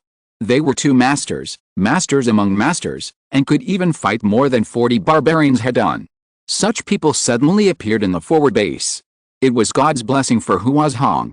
However, this Huazhong officer misjudged the distance between him and Ren Xiaosu. Ren Xiaosu looked at the officer in the scope and saw him shouting something with his mouth open, but he couldn't hear what the other party was shouting at all. It was really too far away from each other. In this noisy environment, even if they were only a few hundred meters apart, they couldn't hear what the other party was saying. "What is this guy saying?" Ren Xiaosu asked. "He told us to help Hozan seize the arsenal," Yang Xiaojin said while holding the target mirror. "I know a little bit of lip reading." Ren Xiaosu was surprised. How could this girl beside him be like a treasure, knowing a little bit of everything? He muttered, "What else can't you do?" "I can't cook," Yang Xiaojin said as she turned the gun and aimed at the arsenal. They were 1.2 kilometers away from the arsenal, within the range. But Ren Xiaosu wanted to complain when he heard this. "Your cooking level is obviously a master level. If you don't want to cook, just say it directly. What are you playing tricks on? But now is not the time to tangle with this." Ren Xiaosu said calmly, "I will come to rescue people and snipe those guerrilla barbarians. You help the arsenal." "Okay, wait," Yang Xiaojin exclaimed, "there is something going on." Ren Xiaosu immediately turned his head to look at the arsenal. He saw the barbarians rushing towards the arsenal quickly, but the door of the arsenal was opened from the inside, and then, a secret army came out. No one knows when this unit was hidden in the arsenal, just like no one knows when P5092 hid a special forces unit in the camp. Exactly the same. Ren Xiaosu suddenly remembered that the person in charge of the forward base said that tonight's art performance was requested by P5092, saying that it was to let the soldiers on rest relax and watch the show. But how could a person like P5092 do such a superfluous action when he had nothing to do? The other party obviously knew that this art performance would easily attract an attack on the camp. Therefore, Huazhong knew from the beginning that the barbarians should still have hidden their strength in the wilderness, and after the special forces were split into several units, one unit followed P5092 to Dashishin, while the others were all hidden in the dark. To be honest, Ren Xiaosu suddenly felt that it was a bit of a loss for a person like P5092 not to Daxing Northwest. When this thought came out, Ren Xiaosu actually felt that he understood the behavior of the big liar a little bit. All the available talents should go to Daxing Northwest, which should be their best destination. If you're listening to this novel on a channel other than Fanfic World, it means they downloaded and uploaded it without effort. We cordially invite you to visit our channel, Mundo Fanfic Novelis. There you'll find the original version of this story, and you can explore many other novels of various genres. We're waiting for you to immerse yourself in a world of incredible novels. Chapter 863 Supplies Destroyed. When De Huiyao and Wang Yun were rescued from the secret prison earlier, he said one thing. The reason why he asked Ren Xiaosu to rescue him was to make Wang Yun and Ji Xiang Ren Xiaosu's team in the northwest. Later, the matter of the team always occasionally came to Ren Xiaosu's mind. He didn't want to fight for anything, but after experiencing so many things, he also realized that if he wanted to protect something, he would have to say goodbye to the days of fighting alone one day. Just like what Ren Xiaosu said before, a real victory will not change because of a hero. It requires thousands and tens of thousands of people to work together. And what does Ren Xiaosu lack the most now? Is it lacking individual combat power? Not lacking. What Ren Xiaosu lacks now is the ability to command operations. He still has a skill learning map in his hand, but the basic level map can only be copied to advanced skills at most. It's like Wang Jing's cardiac surgery skills are masters, but he can only copy it with a basic level skill learning map to an advanced level. Maybe the advanced skills are better than many people, but the problem is that the opponents in this era are all tactical masters, and their hearts are dirty. When facing the master level, the advanced will kill many teammates.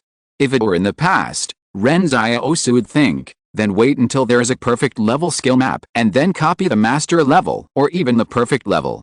But now, Ren Xiaosu thinks that a person's energy is limited after all. Since he does not have this ability, he will find someone who has this ability. Now he has seen the people with the highest level of command and combat ability, and there are probably only a few of them. One is Qing Zhen, one is Zhang Jinglin, and one is P5092.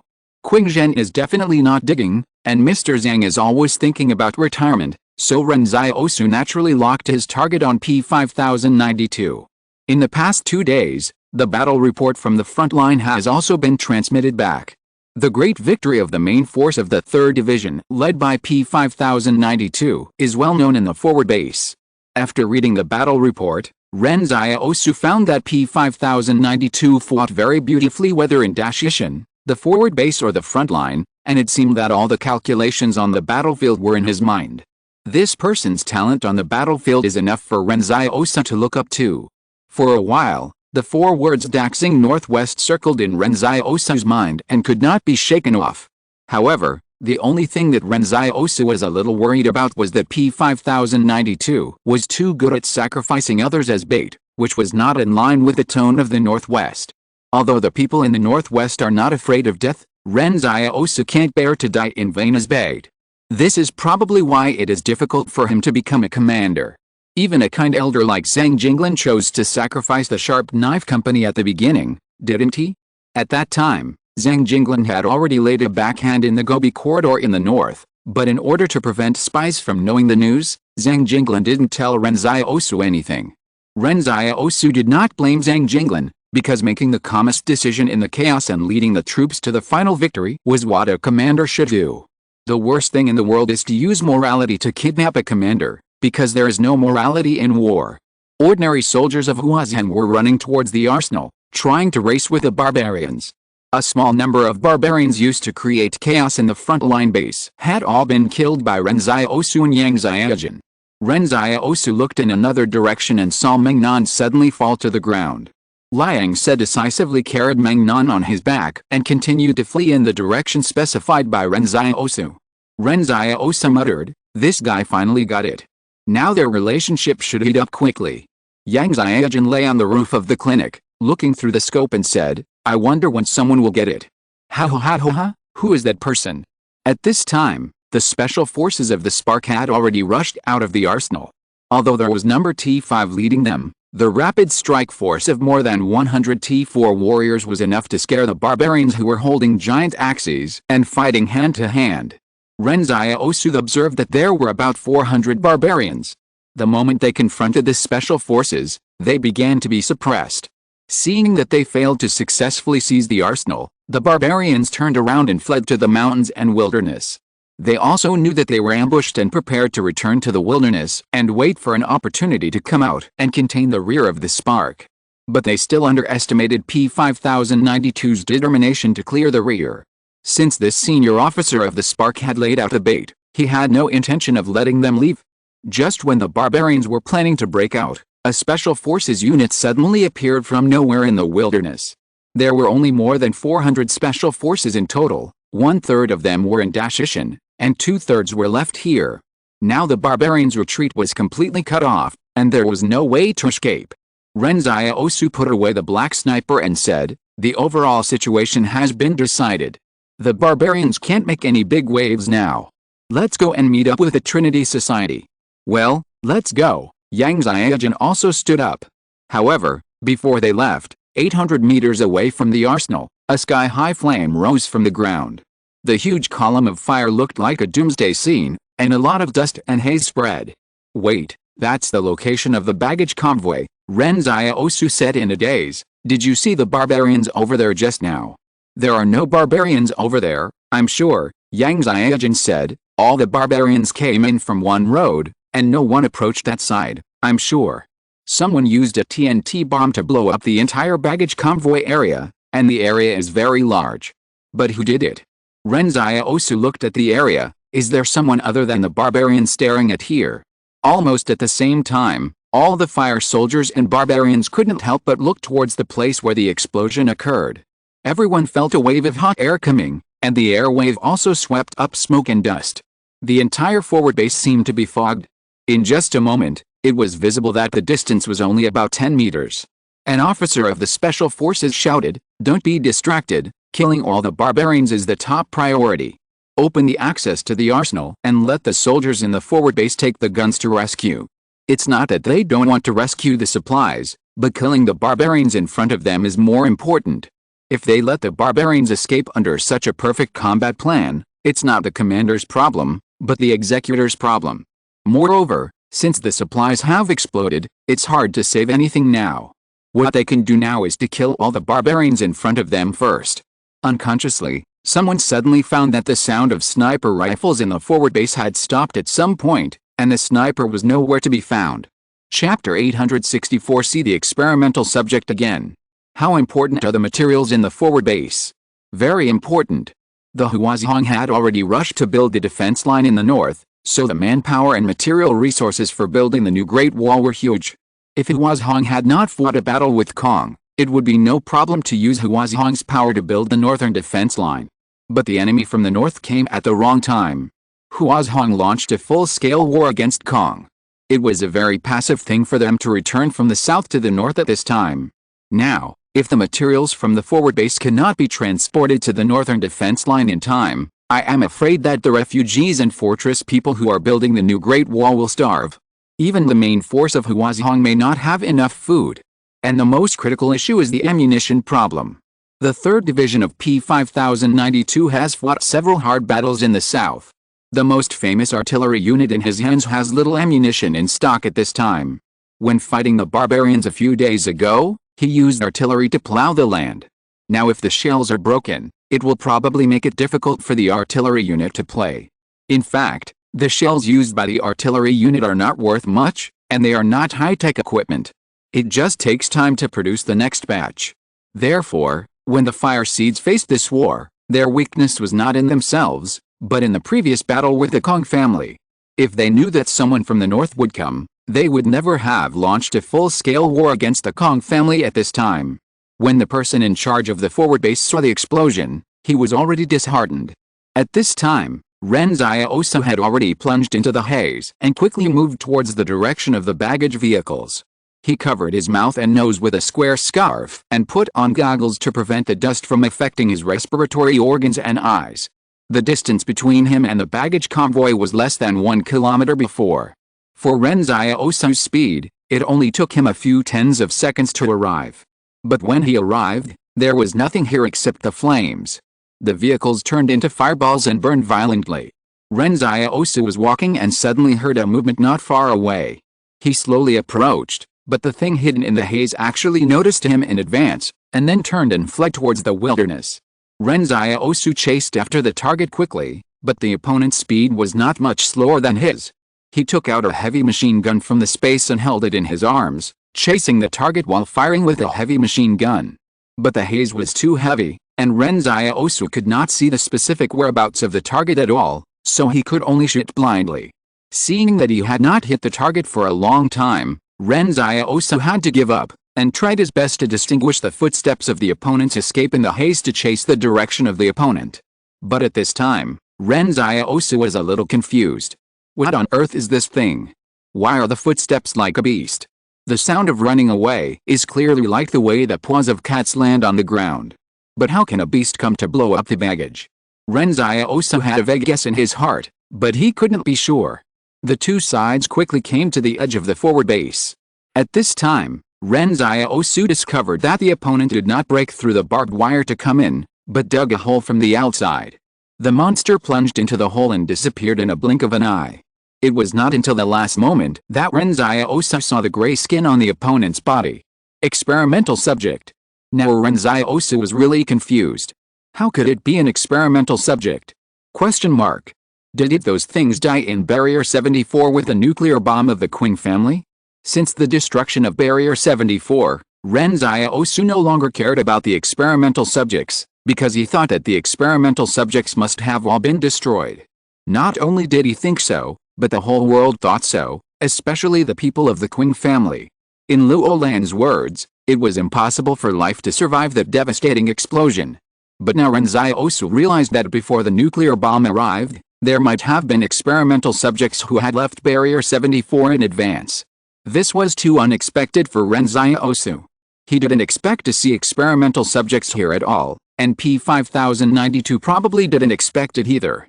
So in P5092's plan, he only targeted the barbarians, and he successfully targeted the barbarians, but there were other forces hidden in the wilderness, so that the supplies of the frontline base eventually had problems. It must be said that this is the charm of war. Even if you are well prepared, you may fail because of an accident. Ren Xiaosu looked at the wilderness outside the barbed wire. He suddenly pulled out his black knife and split the barbed wire and chased outside. It was a very risky decision to make, but he suddenly remembered that Yang Xiaojin said that she had seen a figure on a mountain. At that time, Ren Xiaosu and Yang Xiaojin thought it might be a barbarian who is responsible for guarding the mountain, but now Ren Xiaosu has a new guess. The experimental subject is a very scary thing. Its horror does not lie in how strong its destructive power is, but in that it can always use humans as carriers to create new experimental subjects.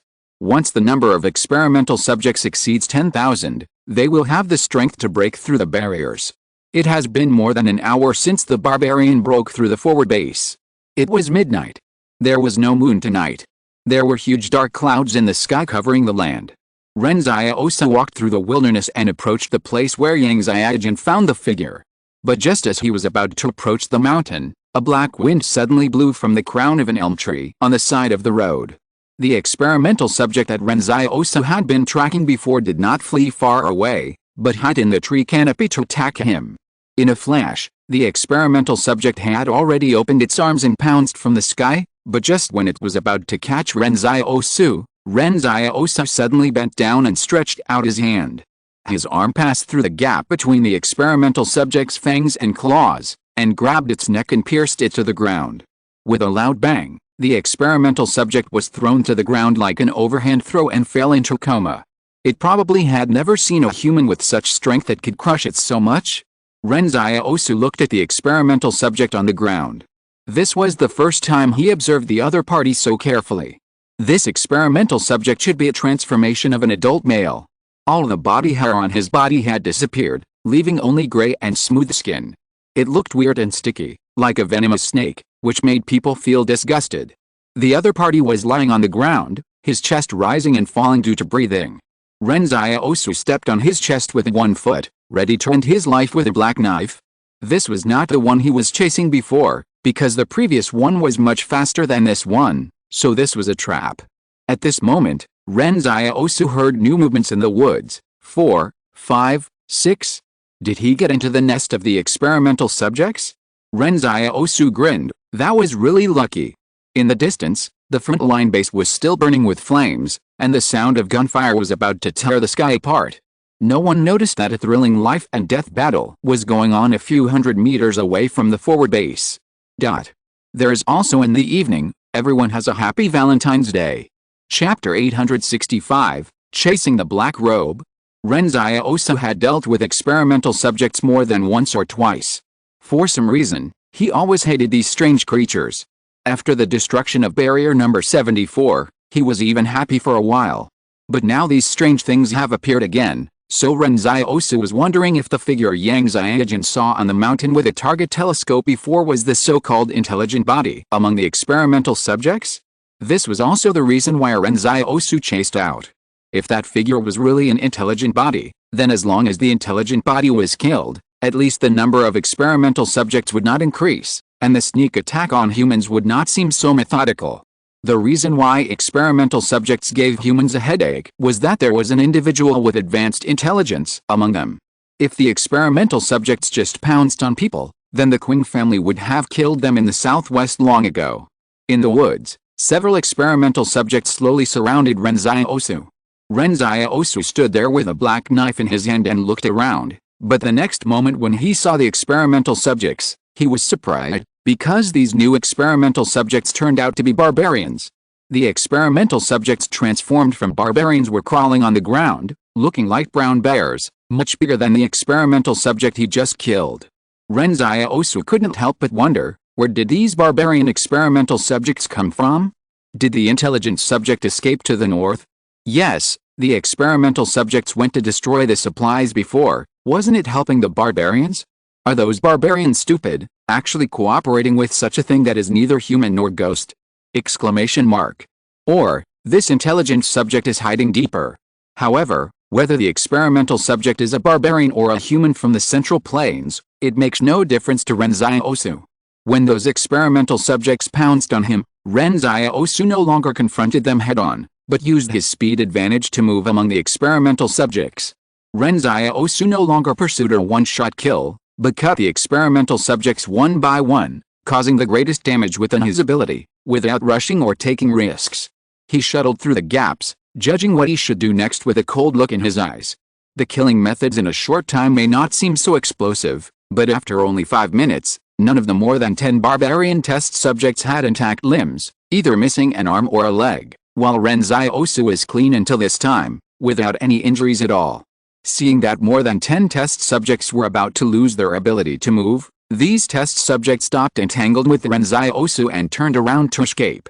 This also confirmed Ren Xiaosu's idea from the side, that someone was controlling everything behind them. Ren Xiaosu picked up the knife and chased, but just when he caught up with the 2 test subjects to kill them, a black robe fell down from the crown of the elm tree above his head. The angle and timing chosen by the opponent were extremely fierce, just when Ren Xiaosu had already swung the knife to kill. At this time, it was difficult for Ren Xiaosu to change his movements to turn around and defend. But Ren Xiaosu sneered when he heard the wind above his head, "I'm waiting for you. Destroy the city." In an instant, Ren Xiaosu's eyes turned blood red, like a purgatory on earth after sinking. A huge force began to surge in his body along with the scarlet color. Ren Xiaosu roared and twisted his body forcefully. The overwhelming force in his body forcibly broke the original inertial kinetic energy in his body. The blade changed from the oblique downward chopping direction to the upward chopping direction. The blade passed through the black robe, and the embroidered gold thread edging was easily cut. The experimental subject covered by the black robe made a hoarse and strange cry, as if it had never expected that the human in front of it would be so tyrannical. It looked through the gap at the eyes of the boy below, which had turned around. The blood-red color was even more like a demon than it. In a flash, the experimental subject barely twisted its waist and body to avoid the blade, but a large part of the black robe had been cut off. After it landed, it rolled backwards in panic. There was no calm and composed look when facing the barbarian before. However, it should be said that the physical fitness of this intelligent body is even higher than that of T5, which is something Ren Xiaosu did not expect. Ren Xiaosu chased after him, but the barbarian test subjects who had been escaping before actually rushed back and stood in front of the black robe fearlessly, buying time for it. The barbarian test subjects died one by one, and the black robe was able to catch his breath. However, the bad news for Ren Xiaosu was that after he killed all the barbarian test subjects, the time to destroy the city had come. Ren Xiaosu slowly walked towards the black robe with a knife in his hand. He asked in a cold voice, "How did you escape from barrier number 74? The test subject was stunned for a moment, then stood up and laughed hoarsely. "I remember your knife. At that time, you should have been wearing a white mask. You were also in barrier number 74 at that time." Ren Xiaosu looked at the other party silently. This guy mistook Lao Su for himself, but it didn't make any difference. Ren Xiaosu looked at the black robe and suddenly asked, "You went to the north later? Let me guess, these barbarians suddenly went south, wasn't it you who did it?" The black robe adjusted his hood and hid his gray face in the shadow again. The north is gradually submerged by the cold seawater, and the northerners are going south to find a new habitat. What's wrong with that? This was the first time Ren Xiaosu learned about the situation in the north. It turned out that these barbarians went south because the seawater began to gradually swallow up the land. However, this could not be a reason for the other party to massacre the city. War is a matter of life and death. Since the massacre has already happened, it should not stop until one dies. Along with the barbarians, these lingering experimental subjects will also die. The next moment, the black robe suddenly saw the scarlet color in Ren Xiaosu's eyes disappear. It was stunned for a moment and then laughed. So you can only be powerful for a short time, right? I was wondering why you suddenly talked to me. So you are waiting for help? Unfortunately, no one can save you now. As it spoke, the black robe rushed forward, and its gray palm shuttled out from the black robe and grabbed Ren Xiaosu's chest. But Ren Xiaosu did not dodge, but let the other party scratch his chest and bleed, while he held the other party's wrist tightly with both hands. Because of the mutual force, the speed of movement of both parties stagnated, and Ren Xiaosu's eyes were only calm at this time. The black robe suddenly thought that it was not good, and it suddenly struggled to break free from Ren Xiaosu's hands, jumped sideways to avoid something, and a black bullet suddenly hit the black robe thigh. The black bullet did not stay in the black robe's leg, but penetrated directly, and then penetrated another big tree before disappearing into the woods. Ren Xiaosu wanted to chase after Black Robe despite his injuries, but Black Robe didn't want to fight anymore and took the opportunity to limp into the mountains. Please give me some monthly tickets. Chapter 866, No Hostages in Front of Fire. Ren Xiaosu felt it was a pity.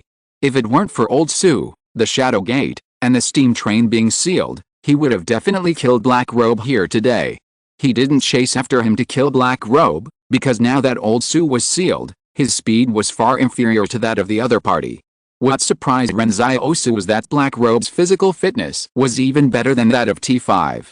Yang Xiaojin's voice came from the miniature communication headset. Are you okay? After the battle at the Holy Mountain, Ren Xiaosu used himself as bait to kill T5, and when he left the Holy Mountain, he immediately purchased several sets of miniature communication equipment for the two of them to use in a coordinated battle. Although the two of them had a tacit understanding, wouldn't it be even more tacit with a communication headset? The cooperation between the two of them was very smooth now. One was the bait, and the other was the sniper. If no one was the bait, it would take a long time just to find the prey. It's okay. Ren Xiaosu glanced at the wound on his chest. The other party's nails dug into the muscle about 1 centimeter deep. If others were injured like this, they would definitely be scared, but for him, it was just a superficial injury. Black medicine is used to treat skin injuries. As for the other function of black medicine, he could not use it. Yang Xiaojin said in the headset, "You are injured, wait for me where you are." As she said that, she actually reunited with Ren Xiaosu. Ren Xiaosu heard the worry in the other party's tone, and explained with a bit of laughter, "I'm really fine." "I'll wait even if I'm fine," Yang Xiaojin said firmly. "Okay, let's wait." After a while, Yang Xiaojin came out of the woods wearing a camouflage made of willow branches. After the two separated, Ren Xiaosu chased all the way to the mountain, and Yang Xiaojin quickly disguised herself and found the best shooting position. As for how to get the enemy to the right battlefield, it was not a difficult task for Ren Xiaosu, the bait. Yang Xiaojin said, "Scissors." Ren Xiaosu took a pair of scissors from the palace and handed them to her. Yang Xiaojin carefully cut open his clothes on his chest and said, "Black medicine." Ren Xiaosu let the other party concentrate on treating the wound, and teased, "Although the experimental subject was not killed, he has turned black after being hit by your black bullet. I don't know if his subordinates will dislike him." "You still have the mind to talk about this," Yang Xiaojin complained. "You are too brave this time. If the wound is a little deeper, it may interfere with your arteries and nerves." "What am I afraid of? I have you, and I know that he can't kill me," Ren Xiaosu explained, "but this experimental subject, if it is not eliminated, more innocent people may die tragically in the future. Did you see that these new experimental subjects are transformed from barbarians and ordinary people?" "I saw it. Maybe it captured the barbarians." Yang Xiaojin asked, "What is its specific strength?" "The experimental subjects transformed from barbarians are obviously more powerful," Ren Xiaosu said with emotion. "Even I can't face more than 10 at the same time, so I can only carefully suppress them with speed. Fortunately, their fighting skills are relatively simple, otherwise it would be really difficult to deal with them." When Yang Xiaojin heard this, she stood up, took out the pistol she carried with her, and shot the barbarian experimental subject. As a result, the bullet didn't even get stuck in the opponent's skin. She frowned. If it weren't for your sharp black knife, I'm afraid you wouldn't be able to suppress it with speed. With such tough skin, it would be a disaster for ordinary soldiers to encounter them. At this time, Ren Xiaosu became worried. We in the Central Plains have some experience in dealing with experimental subjects. What if those already powerful barbarians are all transformed into experimental subjects by it? When it comes back again, it will probably be a real disaster. And I think it may have played a very important role in this war, Ren Xiaosu analyzed. Think about it, we just encountered more than a dozen experimental subjects transformed from barbarians. We all know that its conversion rate is very low. At the beginning, it ravaged several fortresses in the southwest, and the number of experimental subjects was only close to 10,000. If it had harmed so many barbarians, could it not be discovered? And what about the experimental subjects transformed from ordinary people? Only fortress number 176 fell in the north, and there were barbarians everywhere there. How could it be allowed to capture people for experiments? I think it may have reached a cooperative relationship with the Expeditionary Corps. This time the barbarians may have been instigated by it to go south. By the way, why did the barbarians evolve as a group, instead of individuals becoming stronger like the Central Plains people? Maybe it's too cold in the north. I'm not sure the reason. It may also be because of different genes. Yang Xiaojin nodded, but it will be easy to identify this experimental subject in the future. Even if there are many experimental subjects mixed together, you can still find it. After all, the others are gray, and it is black. In this way, there may be a chance to snipe the opponent from a long distance in the future. How should we tell Huazhan about this? Ren Xiaosu asked in confusion. Just drop a note and tell them the location. They will understand a lot of things when they see the body of the experimental subject. Well, write about the black robe on the note as well. Yang Xiaojin nodded. Okay, I'll carry you back after the wound is treated. No, Ren Xiaosu said with a smile. Why do you need me to carry you back with my wounds? Yang Xiaojin sighed. You are not as smart as Liang Xiao, so don't laugh at me in the future. Ren Xiaosu. When the two returned to the forward base, the battle here was not over yet. Ren Xiaosu looked from a distance and found that the barbarians had occupied a building and captured a few people hiding inside. This place is still a few hundred meters away from the earliest battlefield, which means that the barbarians broke through once during the fight between the two sides. It must be said that the barbarians' fighting power is still very strong in close combat, and their will is also very tenacious.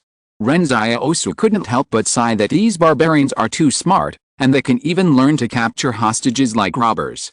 Unfortunately, these barbarians made a wrong calculation. For Spark, taking hostages is simply not a thing. Ren Xiaosu saw from afar that the Spark troops had no intention of rescuing the hostages, and no one went to negotiate with the barbarians. Instead, they directly pushed a cannon in, and it seemed that they were going to push the building flat. When these people make choices and sacrifices, whether sacrificing themselves or others, they are really good at it. Suddenly, Yang Xiaojin said, You have thought about letting P5092 go to the northwest of Daxing, right? Ren Xiaosu nodded. I did have this idea, but I always feel that he is a little out of place in the northwest.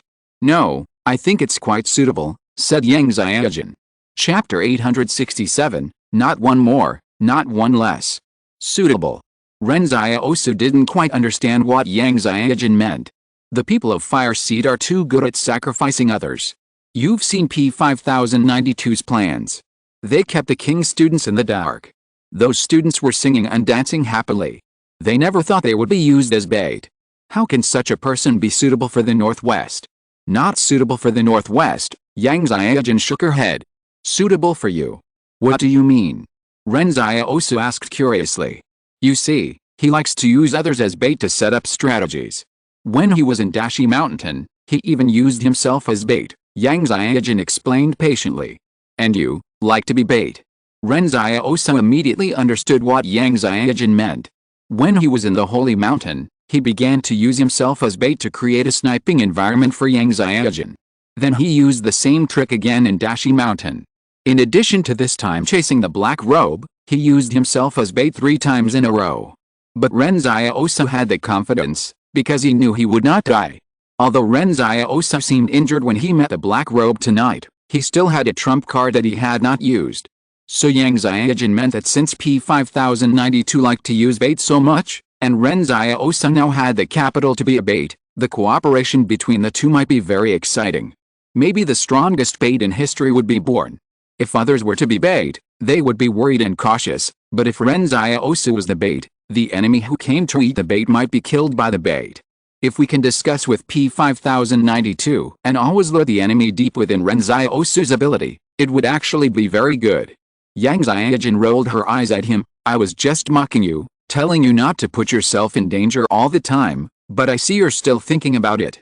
Ahem, no, Ren Xiaosu quickly explained, I've already written a note here, throw it to the headquarters of the forward base first, and then go to meet up with the people from the Trinity Society.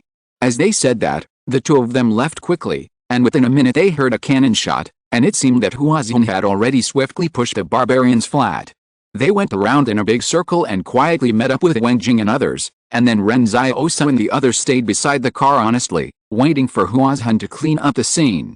At this time, the people from the Trinity Society had already hidden outside the forward base, watching the war in the base from afar. Wang Jing and the others didn't ask much when they saw Ren Xiaosu, and they had already guessed that the sniper who suddenly appeared might be these two people. You know, they all heard from Ji Yi and the King students that if there was no mysterious sniper, they would all be dead. At this moment, Wang Jing and others were moved.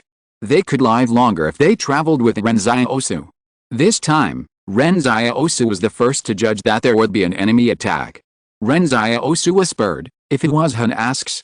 Don't worry, you've been with us all the time, Wang Jing said, I've told them, and everyone knows what to say. Ren Xiaosu was relieved and looked around.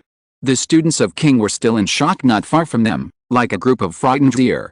Ji Yu walked towards Ren Xiaosu and whispered, how is the battle going? Do we need to flee the forward base? No, Ren Xiaosu shook his head, Huazin has mastered the situation. Someone will come to find us soon. That's good, Ji Yu sighed, when I came out before, I promised the principal that I would bring back as many people as I brought out. If a few people died on the way, I would be wrong. It's not that serious. The problem you mentioned is easier to solve, Ren Xiaosu said with a smile. Ji Yu's eyes lit up. Could it be that this guardian angel wanted to protect King's students?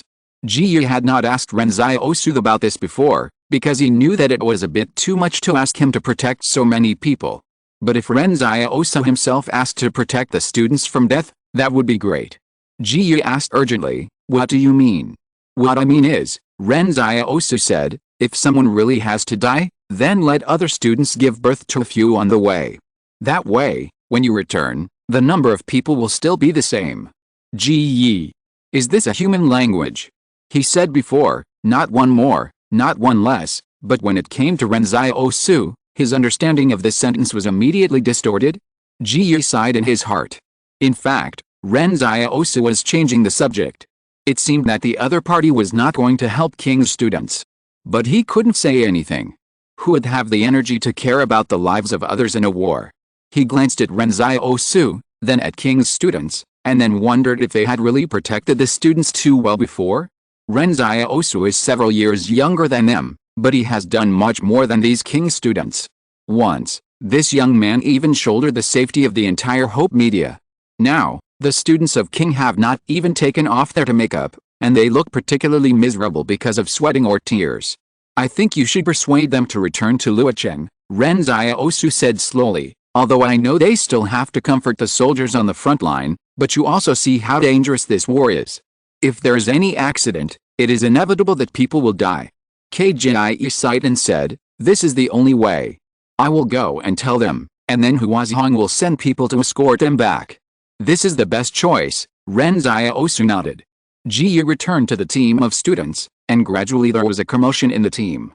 Ren Xiaosu listened carefully and saw several students raising their voices, speaking passionately like passionate young people. Teacher, what is King's school motto?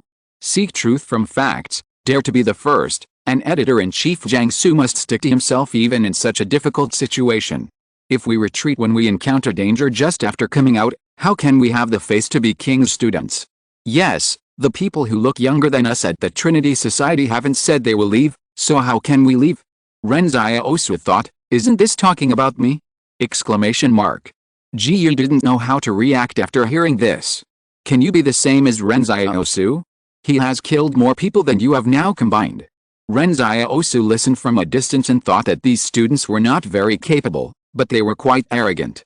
In fact, these students were not incompetent, but the skills they learned were not used on the battlefield and in combat. However, King's academic research was still relatively rigorous. Although the students were scared, they still had backbone. Otherwise, these people would not have traveled a long distance to the north to deliver supplies. Gradually, other students were also infected by these passionate students. They all expressed their unwillingness to leave and vowed to live and die with mankind. But Ji Yi didn't waste too much time with him. He made a decision directly and planned to communicate about sending the students back after the people from the fire seat arrived. Chapter 868 Self-Rescue. The students of King and the people of Trinity Society returned to the base after a short stay outside the forward base, and then waited for the fire to put out the fire in the clinic. Everyone was very nervous at this time, but Ren Xiaosu fell asleep directly on the operating table in the department, and Yang Xiaojin was protecting him. After all, Ren Xiaosu had experienced a life and death battle. After the rapid secretion of adrenaline, coupled with his own injuries, he was a little tired, which was a normal physiological reaction. The students outside the department sat against the wall in the corridor of the clinic, and then they actually heard Ren Xiaosu snoring. Everyone was speechless, thinking that this guy was too bold, and he could even fall asleep like this? Exclamation mark. Yang Xiaojin looked at Ren Xiaosu's expression, and showed a bit of tenderness that was uncharacteristic. When they were in Dashishan, Ren Xiaosu had more things to worry about than her, and it was Ren Xiaosu who acted as bait. Sometimes the two of them took turns to keep watch. If Ren Xiaosu was on duty in the first half of the night, he would not have the heart to wake her up, and as a result, Ren Xiaosu would be alone to keep watch all night. After the big rock mountain was over, before they had time to rest properly, they encountered the attack on the camp. Even if Ren Xiaosu was made of iron, he couldn't bear it. Normally, Ren Xiaosu would never snore when he slept. In the process of improving his physical fitness, his body functions were strong and vigorous.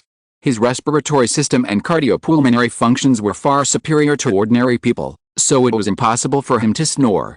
But now his snoring was like conveying a message of fatigue, which even made Yang Xiaojin feel a little distressed. This boy who belonged to her always habitually took all the responsibilities on himself. Yang Xiaojin subconsciously tried to smooth Ren Xiaosu's frown in his sleep, but just as she reached out her hand, someone from the fire outside the clinic walked into the door. The noise woke Ren Xiaosu up. He happened to see Yang Xiaojin's outstretched hand, so he smiled and said, "What are you doing?" "Oh," Yang Xiaojin said nonchalantly, "I heard you snoring, so I was going to pinch your nose." Ren Xiaosu stood up and complained, "Is this personnel work you are doing?" Yang Xiaojin said with a smile, "You don't do much personnel work normally." "That's true," Ren Xiaosu nodded. The two walked out of the department and saw Ji Yi talking to the soldiers of Huazhong, but heard the soldier say coldly, "Sorry, we don't have any extra vehicles to send them back now. You can go to the front line, but you can't retreat. And you must go to the front line. Starting from the day after tomorrow, in order to ensure the safety of the forward base, no outsiders will be allowed here." Ji Yi was stunned for a moment. "We in King Group have our own cars." "Your car has been requisitioned and will be used to transport supplies," the soldier explained calmly. "The transport convoy suffered extremely serious losses after the attack this time. Please forgive us for making this decision. You can wait for the vehicle to be loaded with goods tomorrow, and then sit on the goods to go to the front line together." At this time, the Huazhong soldier suddenly asked, "Have you been in this clinic before? Mr. Wang Jing, have you seen strangers?" "No," Wang Jing shook his head. "When the accident happened, we fled outside the base together, and didn't return to the clinic until the forward base became quiet." "What's wrong?" The Spark soldier was very polite to Wang Jing and the others. "It's like this. We speculate that the two snipers who appeared earlier were shooting on the top floor of the clinic, and later they passed us very important information, so we want to find them to express our gratitude." "That's not very clear." Wang Jing shook his head again. "It was already very late when we returned to the clinic, and we didn't see any strangers. Don't you know the identities of these two snipers? I thought they were your people. They saved us in the chaos, and we also want to express our gratitude." "They are not our people," the soldier shook his head. Maybe they are people with lofty ideals who are fighting against the North together. If you have any clues, please contact us in time. Well, I will. Wang Jing never glanced at Ren Xiaosu while speaking, for fear of exposing Ren Xiaosu. The other doctors did the same, which shows how careful Wang Jing was when he explained it to everyone before. Then you should rest early. All medical staff must go north with the army tomorrow. If you need anything, you can let us know at any time. The soldier said goodbye to Wang Jing and went directly to the top floor, then took several groups of photos before leaving. The students looked at each other, and someone said to Ji Yi on behalf of the other students, "Teacher Ji, now we have no car to go back, why don't we go to the front line and take a look?" "Yes, you heard it too, the two snipers are here to help. Now the whole Central Plains must unite." Ji Yi didn't speak, and felt very upset. At this time, the P3 in charge of the forward base was talking to someone. He said cautiously, "Commander P5, I want to communicate a very important information to you." P5092 said non-committally on the other end of the phone, "What do you want to exchange?" "You should have received the news too. Although the plan to lure the enemy was successful tonight, a large part of the supplies were still destroyed. This incident is enough to put me in a military court for trial. If convicted, I may have to stay in prison for life," P3 whispered, "but you also know that I am cooperating with your plan." P5092 said mercilessly, "You made a lot of mistakes tonight. Even if you cooperated with my plan, you should not have been foolish enough to park the baggage vehicles together, giving the enemy a chance to blow up the supplies. Moreover, if there are really barbarians lurking in the rear, you would be in trouble sooner or later even without my plan. So, tell me important enough information, and then I will guarantee that you will be safe." P3 was immediately delighted. This was the promise he wanted. Although the commander P5092 was cold, he kept his word. P3 weighed his tone and said, "You met two snipers in Dashi Mountain, right? I know you wanted to find them." During those few days, the two doctors of the Trinity Society suddenly left the forward base, and then returned to the base after the Battle of Dashi Mountain ended. The timing is very consistent. P5092 said casually, "What can two doctors do? Don't take unfounded speculation as intelligence." "It's not just speculation," P3 said quickly. "Others may not have noticed what happened tonight, but I found that the Trinity Society left the danger zone before the barbarians came, and one of the two doctors who left the base before happened to be the miracle doctor you're asked to take care of." P5092 was stunned. He didn't know why, but the moment P3 mentioned Ren Xiaosu, he believed P3's judgment. Chapter 869 Guess the Truth. First of all, the time when the two people left the forward base was indeed very consistent, which is difficult to explain. According to P3, the reason why Ren Xiaosu left was to go into the mountains to collect herbs, but P5092 had long been certain that Ren Xiaosu's medicine was not inherited from his ancestors, but was the manifestation of Ren Xiaosu's ability, otherwise it would not have such a magical effect. Perhaps others would still be superstitious about some ancestral secret recipes, but P5092 only believed in science. Science told him that there was no ancestral secret recipe in the world that could heal wounds in just 3 days. Well, you can indeed say that it was because the plants also mutated, but you also said that the formula was inherited from your ancestors. When your ancestors wrote this prescription, the plants had not yet mutated. This is a loophole. Therefore, P5092 asked his adjutant to return all the luggage of the Trinity Society in order to help Ren Xiaosu cover up this matter. Now, P3 told him that Ren Xiaosu actually said that he went out to collect herbs, and P5092 immediately determined that the person who helped him fight in the Dashi Mountain was Ren Xiaosu. And from a certain perspective, P5092 didn't even need to think about the details, he instinctively agreed with P3's statement. It was because the boy was so special. Looking back, the other party was not afraid of him at all, not because he was carefree by nature, but because he was not afraid of him at all. Even when P5092 thought about how he was so close to such a dangerous person, he was still a little scared. How thrilling. P5092 asked on the phone, "If I'm not mistaken, the girl next to him left the team with him." "Yes, you guessed it right," P3 flattered. "Flattering is useless in front of me," P5092 asked calmly. "Have you told anyone about this?" "No, absolutely not," P3 assured. "Very good, keep it secret." If I find out that you spread this matter, I will personally send you to the military court, P5092 said calmly. Tell me about what happened tonight. Everything went according to your plan tonight. First, the students performed a cultural performance. As expected, the situation in the forward base soon attracted the barbarians to attack the camp, P3 said. In addition, we also successfully led them to the arsenal. The special forces completed the front and back encirclement to ensure that they could not escape. But an accident happened. I don't know where the force came from attacked the baggage convoy, causing us heavy losses. However, the origin of the attacker is now clear.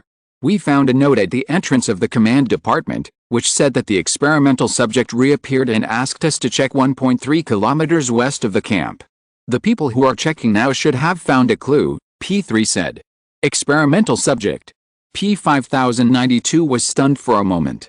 Of course, he knew what an experimental subject was, but like Ren Xiaosu, he didn't expect this word to suddenly re-enter his world. At this time, P5092 hurriedly said, quickly confirm the situation, I want solid news that the experimental subject still exists. After saying that, P5092 hung up the phone and sat quietly in his command tent.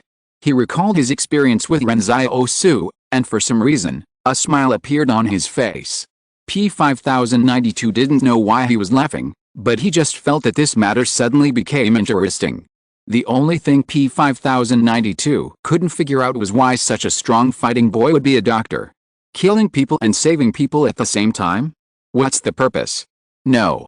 P5092 began to recall other things carefully, but his memory was not as good as Wang Yun's, so he had to look through some earlier intelligence materials. At this time, he noticed one thing.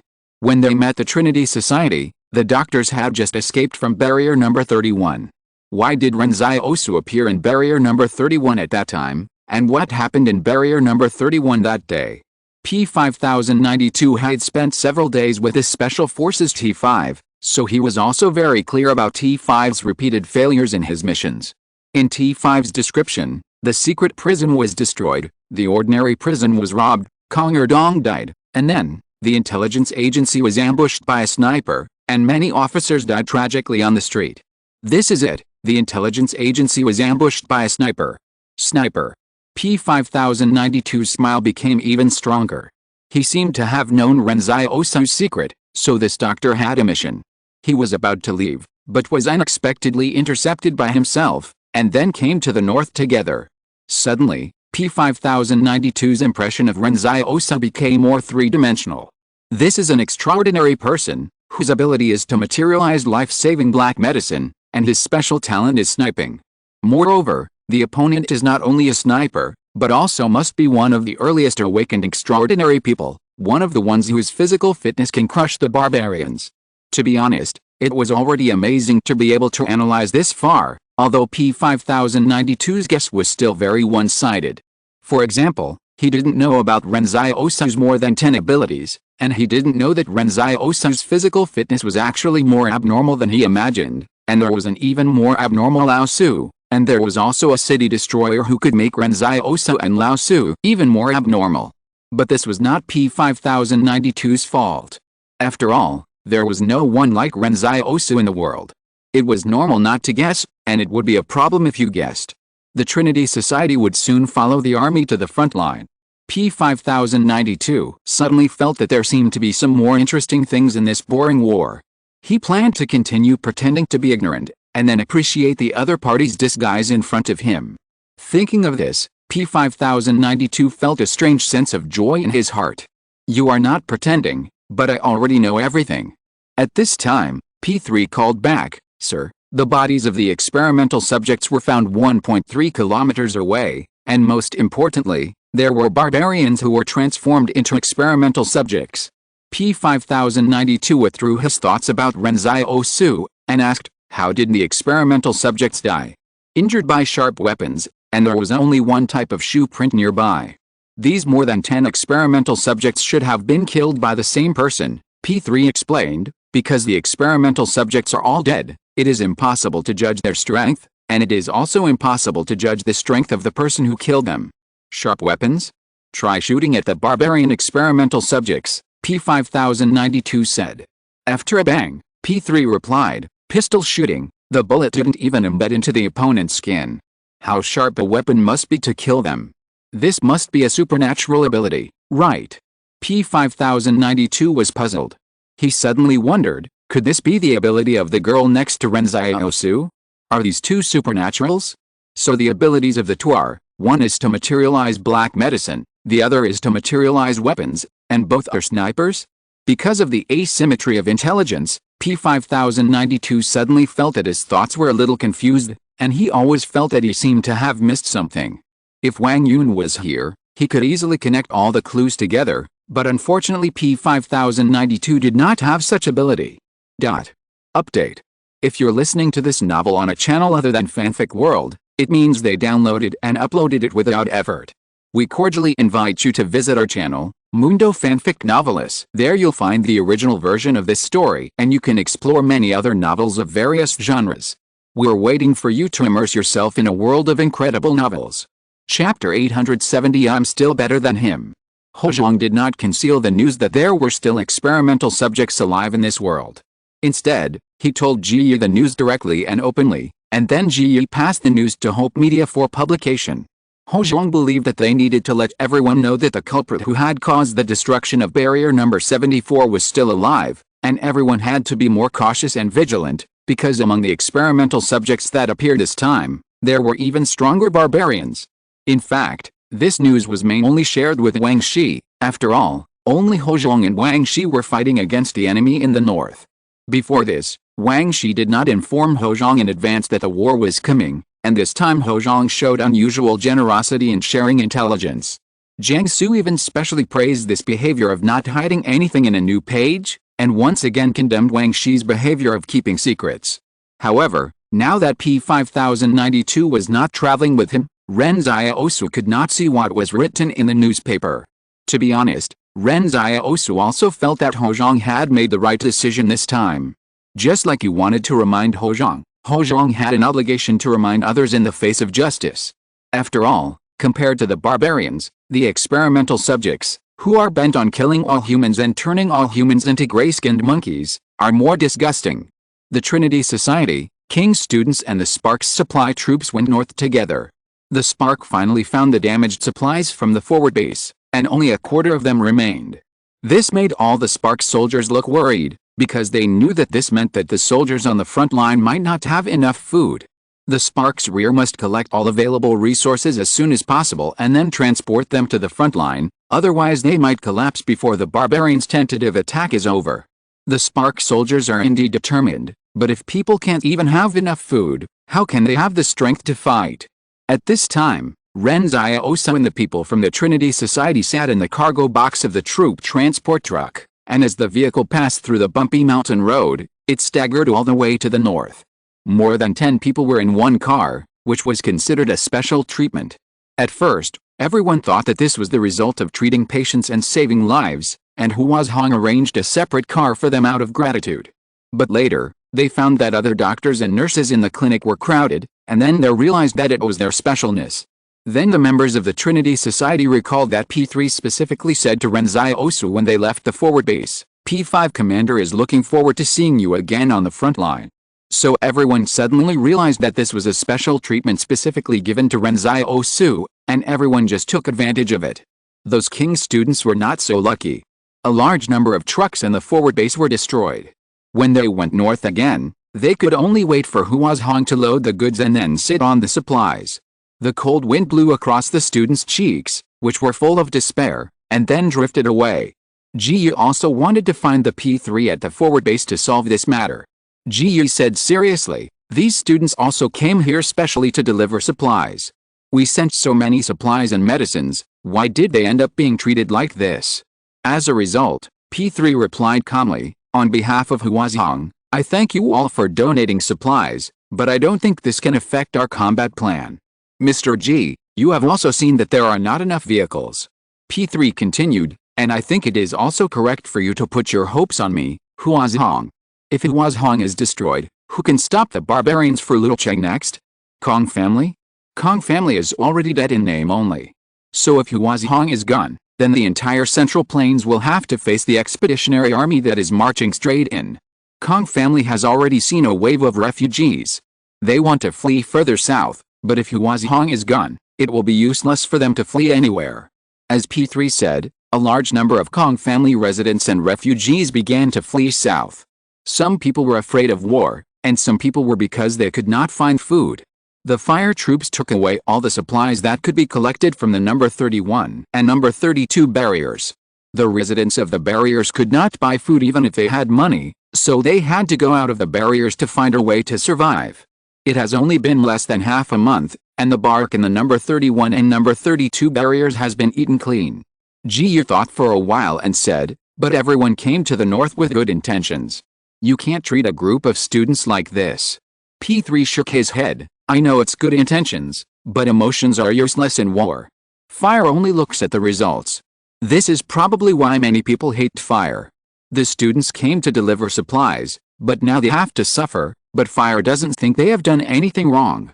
So, no matter how hard Ji tried, he didn't change the students' current situation in the end. On the bus of the Trinity Society, because of Liang Se's escape with Meng Nan on his back, their relationship began to heat up rapidly. As soon as they got on the bus, the two of them gathered together to whisper, and the sweetness made others feel sick. This incident made everyone understand what it means that the one who is close to the water gets the moon first, what it means that a friend in need is a friend indeed, and what it means that distant water cannot quench a nearby fire. No matter how much Meng Nan likes another person, he cannot resist the touch of adversity. As they were chatting, Meng Nan saw that there was no new breakthrough in their relationship, so she took the initiative. She took out a bottle of hand cream and poured it on her hands, then she exclaimed, "You poured too much? Liang Se, stretch out your hand, I'll put some hand cream on you too. You see, your hands are all chapped." Then, Meng Nan held Liang Se's hand and began to apply hand cream on him. This was the first time that Liang Se held hands with Meng Nan. He was so excited that he confessed his feelings directly and decisively. "Meng Nan, actually I've always wanted to tell you that I have liked you for a long time. Ever since we were interning together, I have been watching you silently. Will you be my girlfriend?" Meng Nan hesitated for a moment, "But I'm not beautiful. Look at those king female students, they are so beautiful." Liang Se showed his loyalty. "Don't worry, I just like ugly girls." Meng Nan, Ren Xiaosu, Yang Xiaojin, Wang Jing. Everyone in the car was dumbfounded. They never expected that Liang Se would answer like this. Meng Nan is just being reserved. If you praise her a little more and say something nice, won't it be done? With a whoosh, Meng Nan pulled his hand back and said coldly, "I didn't have any criteria for choosing a partner before, but after I met you, I told myself that I don't want someone like you." Ren Xiaosu sat next to Yang Xiaojin and muttered, "I'm still better than him." Chapter 871 Little Black Book. Maybe Liang Se felt that the relationship between them was developing too fast, so he personally poured cold water on his relationship with Meng Nan. The convoy was swaying towards the north. Ren Xiaosu thought that he didn't teach Liang Se any tricks this time. The other party was purely self-taught and gifted. When passing by Dashishan, the huge convoy stopped here for a short rest. The camp where they rested was the place where P5092 set an ambush for the barbarians to attack the camp. Ren Xiaosu was very familiar with this place, but he didn't know where the barbarian's body went. After getting off the bus, everyone heard the soldiers of Huazhong smoking and discussing. "I heard that the P5 commander killed more than 100 barbarians here. It is said that the barbarians were desperate at the time. I didn't expect that the P5 commander had expected them to attack the camp. I would rather know what the two snipers look like." Ren Xiaosu and others did not get off the bus, but the king's students could not wait to get off the bus. One student heard Huazhong's discussion and suddenly said, "I don't know where to receive sniper training. I also want to be a sniper." As a result, the Huazhong soldiers laughed when they heard this. "If you want to have the same level as those two snipers, you have to be blessed by God. You can't become one just because you want to." The king's students were a little unconvinced. "Why not train harder? I can also endure hardships." "You don't understand." The Huazhong soldier smiled and shook his head and stopped explaining. Only those who have really fought in wars and received military training can understand that hard work alone is not enough. The reason why the two snipers were able to control the battlefield was that they had many talents combined. It was not just that the opponent was accurate. Just the fact that they could predict the location of the barbarians every time was enough to make all the Spark soldiers secretly frightened. This was the real skill. The forward base was only more than 100 kilometers away from the front line. After a short section of mountain road, it was the expressway built by the Spark, so the convoy could arrive in one day. When they set out, P3 told Ren Xiaosu that they could reach the front line that afternoon. If that short section of mountain road was also repaired, it might be faster, and they could arrive in 2 hours. In the afternoon, before the sunset, Ren Xiaosu could see the towering Great Wall in front of him from afar. The Great Wall, which was winding out from the east to the west on the horizon, could not be seen at a glance where it ended. The sense of grandeur made people feel heroic at a glance. Inside the Great Wall, there were military camps connected like an ocean, and the Spark soldiers walked through them, while under the Great Wall, countless civilian laborers continued to build this defense line. Tower cranes stood in a forest, towering into the sky. Civilians stood on the scaffolding outside the unfinished Great Wall, walking on the mountain wall like flying over the eaves and walls. This magnificent scene was the only one Ren Xiaosu had ever seen in his life. He suddenly felt that the miracles he had seen before were dwarfed by the Great Wall and the military camp. If you hadn't seen such a magnificent building rising from the ground with your own eyes, it would be hard to believe that this was the power of mankind. In fact, this did not have any technical content. It was just a defensive fortification specially prepared for the barbarians. It was just that the collective will condensed in this project was too shocking. When he arrived at the military camp, Ren Xiaosu was shocked to see P5092 waiting at the gate of the military camp. Originally, Ren Xiaosu thought that the other party was here to receive supplies, but later he found that the other party didn't even look at the supplies, but came straight to him. When the other members of the Trinity Society were still a little confused, Ren Xiaosu had already jumped out of the car and walked up to shake hands with P5092 cordially. P5092 was wearing a neat military uniform and looked heroic. P5092 smiled and said, "Thank you for the long journey. I told you that I didn't know when we would meet again, but I didn't expect to see you again so soon." Ren Xiaosu said excitedly, "It's great to see you again." P5092 was surprised for a moment. He looked at Ren Xiaosu's expression and it didn't seem like he was pretending. Could it be that he really wanted to see him? Why? Before, Ren Xiaosu was still thinking about whether to pry P5092 to go to the northwest of Daxing. What if he was too late and the other party had died in the front line? Now the other party was by his side, and he could think about it slowly. It was only a day before the seal was lifted. It might be difficult to save a lot of people from death, but it would be too easy to save one person from death. At this time, P5092 greeted him. "I heard about your treatment and rescue work in the Rear Health Center. Thank you very much. Now I suddenly feel that it was a very wise decision to recruit you from the south. No, it's a doctor's duty to treat diseases and save lives. Don't praise me too much. I'm just an ordinary surgeon," Ren Xiaosu said modestly. P5092 smiled and said, "Now that you are at the front and see all this, are you afraid?" "Of course I am," Ren Xiaosu nodded and said, "You have to fight this battle well, otherwise we will not be safe in the rear." P5092 stared at Ren Xiaosu's expression and sneered in his heart. "Afraid? What are you afraid of? Pretend. Keep pretending. No matter how much you pretend, I have seen through the truth." However, the reason why P5092 asked this was that he just wanted to see Ren Xiaosu's performance. P5092 smiled and said, "I came here specially to greet you today, but I have military duties to attend to, so I really can't entertain you. Here is a certificate that I applied for you temporarily.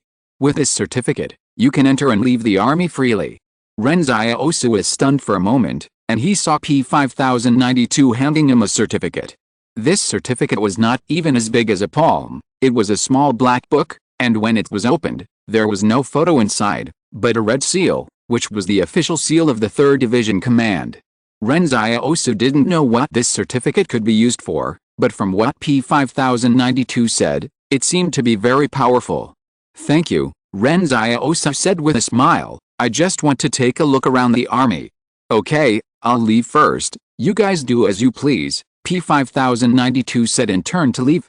As he said, he was really too busy now that the war was about to start. To be honest, P5092 was able to take some time out to meet Ren Xiaosu, and his adjutant and those combat staff were very surprised. Everyone was thinking at the same time, is this Ren Xiaosu so important? The Spark unit brought Ren Xiaosu and his men to the field hospital of the 3rd Division. On the way there, Ren Xiaosu suddenly took out the small black notebook and asked the soldier next to him, "This is something your commander gave me. It said I can move freely in your unit. Is that true?"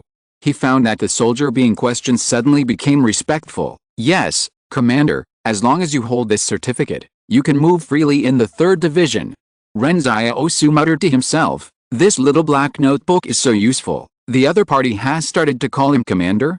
Chapter 872 Mutual Rebellion. Ren Xiaosu looked at the small black book in his hand. The Spark soldier beside him recognized it at a glance, which meant that this black book had a precedent in the Spark force. He asked again, "What else is this black book used for besides unimpeded access?"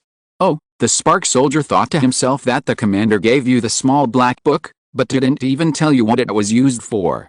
Maybe the commander was too busy to tell him. He explained, "This is Commander P5's own ID. If you see the certificate, it means that you can do everything except important matters such as not being able to command operations." Ren Xiaosu's eyes lit up. P5092 told him that it was specially applied for. As a result, when he asked, he found out that it was P5092 who temporarily put a senior officer ID with him. He was immediately moved. This P5092 treated his friend so sincerely. If there's a chance, you must invite this kind of friend to visit the Northwest, so that you can do your best to be a good host. In fact, P5092 didn't want to let him know how powerful this little black book was. He just had other purposes. He didn't expect the soldier to explain to Ren Xiaosu. The soldier was right. According to the soldier's thinking, "Sir, you even gave us this certificate. If the other party asked us to explain, we have to explain, right?" Ren Xiaosu looked at the little book in his hand and confirmed again, "Is it really free to come and go and do anything?" "Yes, sir," the fire soldier replied. Ren Xiaosu pondered for a while and suddenly said, "Sing a song for me." Fire soldier. Someone had used this certificate to pass through the army before, but it was the first time that someone with a black certificate asked him to sing. The fire soldier said with difficulty, "Sir, I am tone deaf. Is the black certificate not useful?" Ren Xiaosu asked in confusion. The sun sets in the west and the red clouds return. The soldiers return to the camp after shooting, return to the camp. Ren Xiaosu listened to the tone-deaf military song, and then looked at the black book in his hand with joy, and his eyebrows were immediately overjoyed. When the other party explained the effect of the black certificate, Ren Xiaosu was skeptical. Now he really believed it. The black certificate is very useful. "Okay, don't sing anymore," Ren Xiaosu said. "You are not tone deaf, you just don't have any tone at all, brother. Here, take this thing. As long as it is not a fatal injury on the battlefield, apply it to save your life." After that, Ren Xiaosu stuffed a small bottle of black medicine for the fire soldier, which was enough for one use. He was in a very good mood now, and he couldn't let others sing for nothing, right? However, Ren Xiaosu still had doubts in his heart. This P5092 suddenly came out to greet him and gave him such an important certificate. No matter how he thought about it, he felt that something was wrong. Maybe this was a trap? And the fire soldier next to him might just be cooperating with P5092 to act here? Because he didn't know what P5092's purpose was, Ren Xiaosu could only guess randomly. It was time for dinner in the barracks at night. Ren Xiaosu swaggered with a lunchbox in one hand and a black certificate in the other. He suddenly found that as long as he showed this black certificate, he didn't have to line up for food, and the soldiers in the kitchen would ask him if he wanted to order food. In order to verify the power of this black certificate again, Ren Xiaosu asked several people again. The result was confirmed that this black certificate was indeed very powerful in the 3rd Division. That night, P5092 had just finished a follow-up combat plan and was rubbing his eyebrows tiredly. The adjutant walked into his tent. P5092 looked at him and asked, "Where did that kid go today?" "Except for getting food, he stayed in the field hospital all the time and didn't go anywhere," the adjutant replied. "But why did you give him your P5 black certificate? I always feel that this kid's brain is a little abnormal." P5092 was stunned for a moment. What happened? What did he do with the black certificate? He used the black certificate to order some dishes from the kitchen, said the adjutant. P5092 didn't know whether to laugh or cry. I gave him the black card, but he only used it to order food. Not just ordering food, the adjutant said with a strange look on his face. He even asked the soldiers to sing for him. Several soldiers were asked to sing. It wasn't enough to just sing military songs, they had to sing nursery rhymes. P5092. This answer was really a bit surprising. In fact, the power of the black card in the 3rd Division was greater than Ren Xiaosu knew. It was really unimpeded. If he wanted to see P5092, he could be exempted from the body search and verification process, and he could freely enter and exit the frontline positions, even the munitions warehouse. However, such an important certificate was given to the young man, and the other party actually ordered food and songs? The adjutant asked in confusion, "Why did you give him the evidence?" P5092 shook his head. "I want to recruit him to join the fire. If I can persuade him to defect during his time in the fire, it will be a great help to our 3rd Division." The adjutant was stunned for a moment. "You want to defect?" The word defection is very meaningful. The other party must at least belong to a certain force before the word defection can be used. However, the adjutant couldn't figure it out. Is it worth it for P5092 to mobilize so many troops for a doctor? P5092 explained, "There are some things I can't tell you yet. I can only say that he is not that simple. Okay, you go and do your work. I know what to do. By the way, remember to increase the number of soldiers on duty on the city wall. The news sent back by the scouts must be reported to me as soon as possible. I want to know what these barbarians are doing." "Okay, I understand." The adjutant left. P5092 looked at the documents in front of him and pondered. He didn't know whether he could successfully defect the boy. He said to himself, he can save people and is good at sniping. If we can persuade him and his girlfriend to defect, the high-end combat power of the 3rd Division can be improved. At least with these 2 snipers, the dominance of the battlefield will be stronger. However, P5092 probably didn't expect that Ren Xiaosu was also planning to invite him to visit the Northwest at this time. P5092 and Ren Xiaosu were both planning to think about how to get along with each other in their own thoughts. As for the result, no one can say for sure. At this time, night fell, and Ren Xiaosu was holding the black certificate and leading Yang Xiaojin all the way to the wall of the new Great Wall. No one stopped him, and no one asked. When all the fire soldiers on duty saw Ren Xiaosu, they subconsciously avoided him. At dinner time, word had spread in the 3rd Division about Ren Xiaosu ordering songs with his black card. Now the Spark soldiers didn't even dare to make eye contact with Ren Xiaosu, for fear that he would suddenly order a song called Little Duck. This feeling made the soldiers seem to have returned to the classroom when they were young. At that time, when the teacher was about to call on students to answer questions, everyone avoided the teacher's gaze like this. Please give me a monthly ticket. Please give me a monthly ticket. Chapter 873. Listening to the battle plan. Why are they hiding from you? Yang Xiaojin asked as he walked up the steps to the Great Wall. Did you do anything when you were getting food? Ren Xiaosu had gone to get food alone before, so Yang Xiaojin didn't know what he had done. Ren Xiaosu laughed. It's okay, don't worry about these details. At this time, Yang Xiaojin looked at him strangely, thinking that it would be strange if it was okay, seeing that those fire soldiers didn't dare to look Ren Xiaosu in the eye. By the way, can the little black book that P5092 gave you really enter and exit the barracks freely? Yang Xiaojin asked. You say you go and try it. Halfway through the conversation, Yang Xiaojin probably understood why these fire soldiers didn't dare to look Ren Xiaosu in the eye. This method of trying it out must sound bad. The two walked up the wall, but when they looked out, they didn't see the woods in the distance, but the corpses of the barbarians stretching out from the city. The fire soldiers erected thousands of wooden stakes outside the Great Wall and hung the bodies of the barbarians on them one by one. Ren Xiaosu gasped. This P5092 is more ferocious than I thought. Is it going to let the barbarians attack this section of the wall? It looks like so, Yang Xiaojin nodded. Ren Xiaosu turned to look at the fire soldiers on duty not far away. Come here. The fire soldiers were desperate. Sir, I really can't sing. Yang Xiaojin, he. Ren Xiaosu hurriedly said, I'm not asking you to sing, I'm asking you something. Have the barbarians come to attack this section of the city wall these days? Yes, the fire soldiers breathed a sigh of relief and explained, at first they were just fainting, trying to lure out the main force of the 3rd Division, and then more of them died. So many of their bodies were hung under the city wall, which was very detrimental to morale, so they came to snatch the bodies many times, but were beaten back. Ren Xiaosu nodded. No wonder the bodies of the barbarians in Dashishan were gone.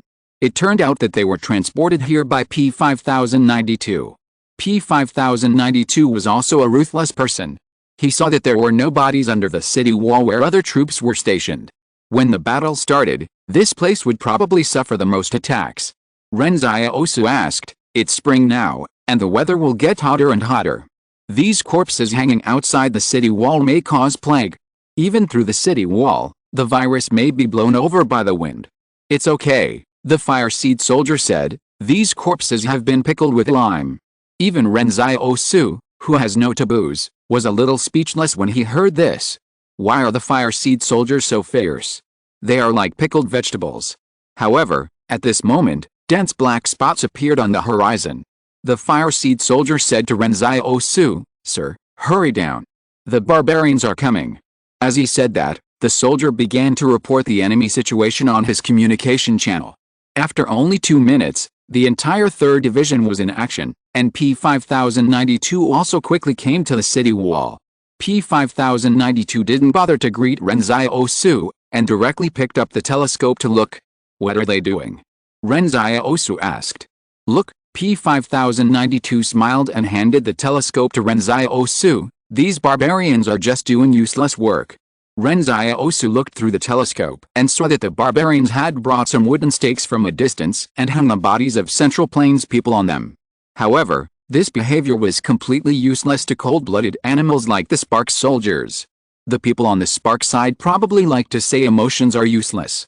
Stay alert, P5092 said and invited Ren Xiaosu to sit in the headquarters.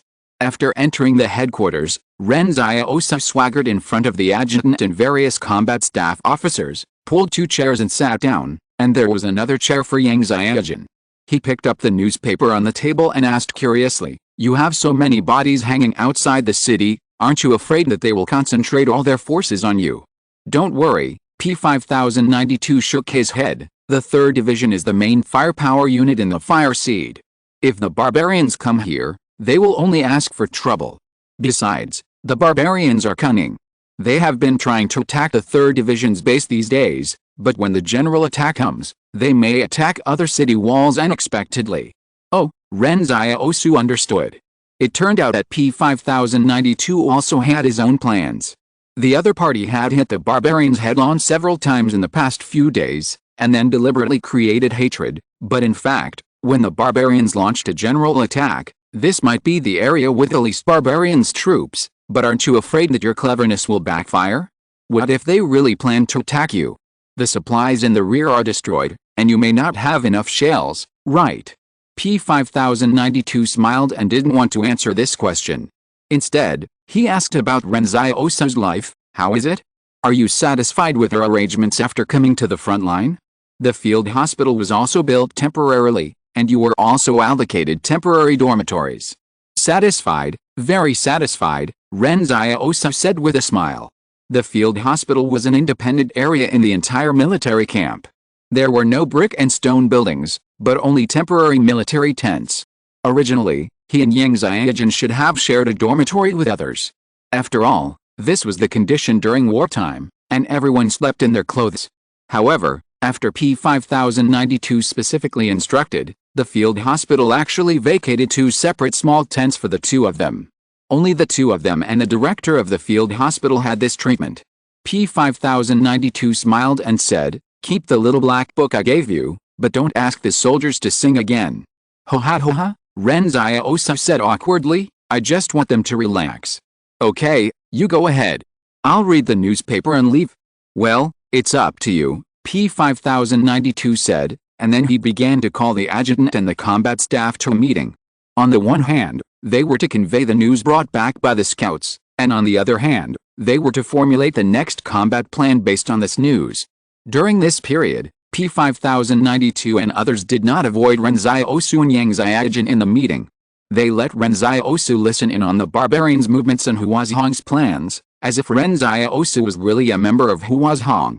After listening for a while, Ren Xiaosu roughly understood that Huazhong had little information about the barbarians, and everyone was still in the trial stage.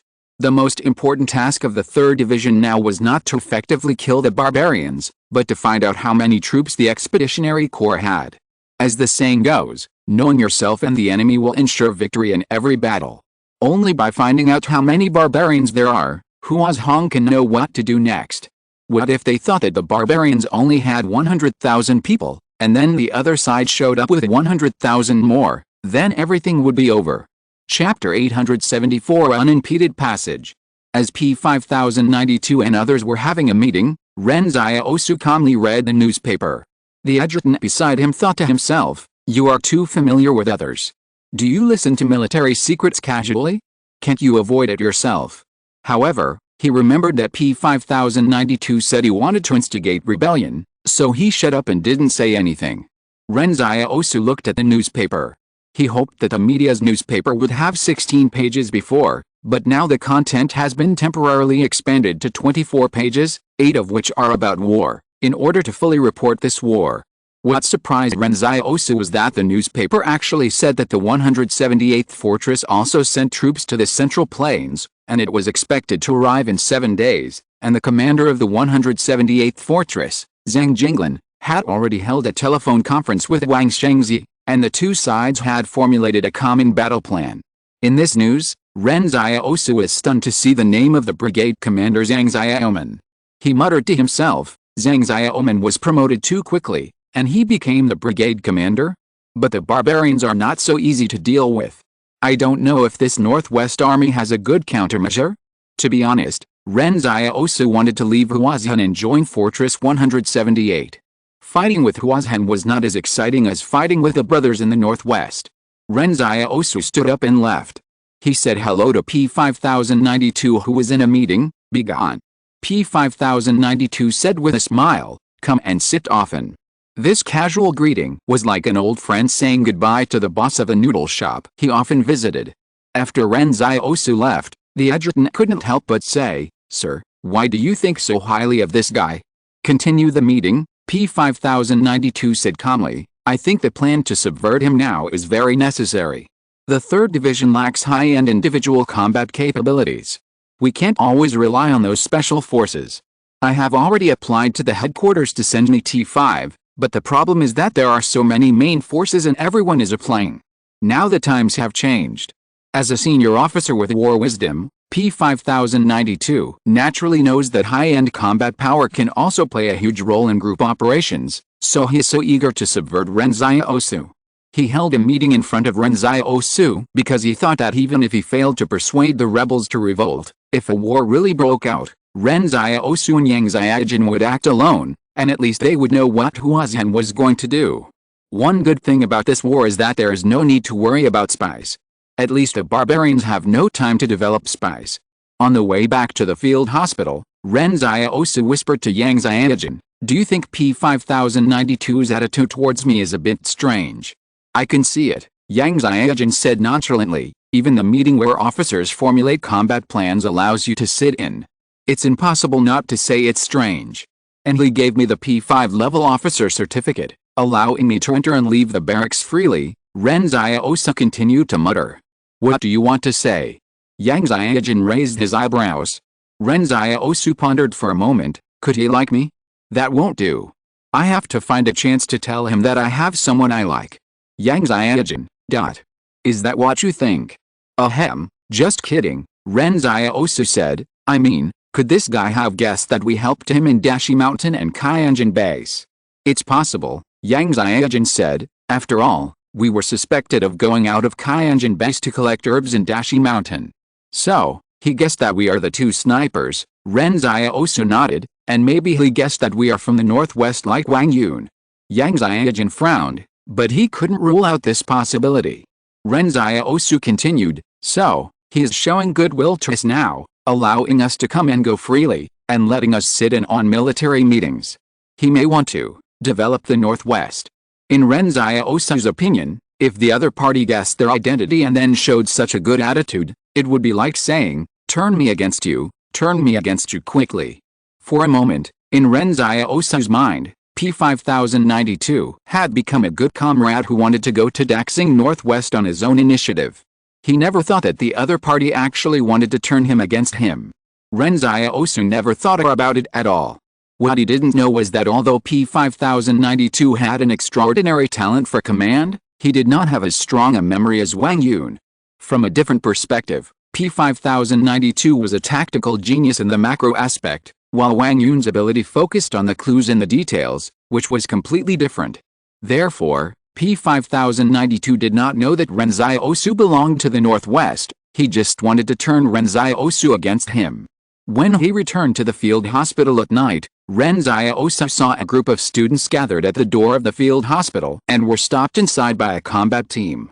Now these students have been assigned to the field hospital, taking advantage of the fact that the full-scale war has not yet broken out to receive some simple medical training, and then when the war starts, they are all the most basic medical staff, responsible for some simple wound cleaning and bandaging. Although the training seemed a bit tasty, the problem was that this was the only condition now. There was no other good way. We couldn't let them continue to sing and dance on the northern front. At this time, a fire soldier loudly explained, martial law has been implemented in the field hospital. You can't leave the field hospital after 7 p.m. Outside is our military camp. It involves military secrets and cannot be compromised. A student shouted, "Why are you locking us in? We just want to visit the Great Wall." "Sorry, no," said the fire soldiers. Ren Xiaosu and Yang Xiaojun went straight into the field hospital without saying anything and went straight to their temporary dormitory. Some students saw them and asked the fire soldiers, "Didn't they go out? Why can they go, but we can't?" As a result, the fire soldiers said, "They are friends of my 3rd Division commander, and they are holding black certificates. If you also have black certificates, you can also enter and exit freely." The students were speechless. They all came to the north together. How could that boy become a friend of the 3rd Division commander? And what the hell is that black certificate? No one has ever heard of it. Ren Xiaosu and Yang Xiaojun ignored all this. When they returned to the door of the tent, Yang Xiaojun went straight into her tent, and Ren Xiaosu planned to follow him in. But Yang Xiaojun turned around and said with a smile, "Why did you enter my tent? Your tent is next to it. You are not allowed to enter my tent." Ren Xiaosu thought for a while and said, "I have a black card. They said that with this card, you can freely enter and exit any place in the military camp." Yang Xiaojun stared at him with a smile. Ren Xiaosu finally gave in and went back to his tent. There are only 2 chapters today. The baby of the eldest brother-in-law is born. Chapter 875 Seamless Connection.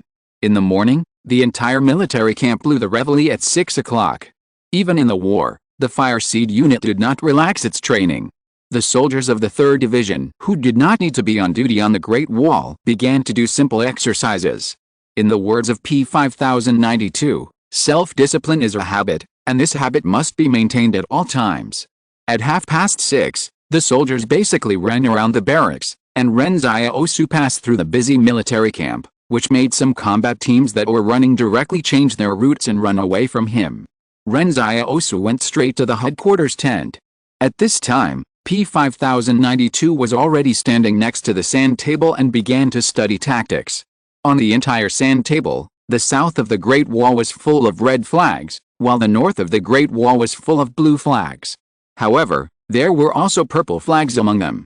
Ren Xiaosu didn't quite understand what these purple flags represented. What does purple mean? P5092 looked up at Ren Xiaosu and explained with a smile, "This is an unknown area that has not been explored yet. These places may have the main force of the Barbarian Expeditionary Corps, or they may not." "Oh," Ren Xiaosu nodded and sat on the table at the side. He picked up the Hope Media newspaper of the day. When he saw the news about Zhang Xiaoman in the newspaper, he suddenly asked, "What do you think of the Northwest?"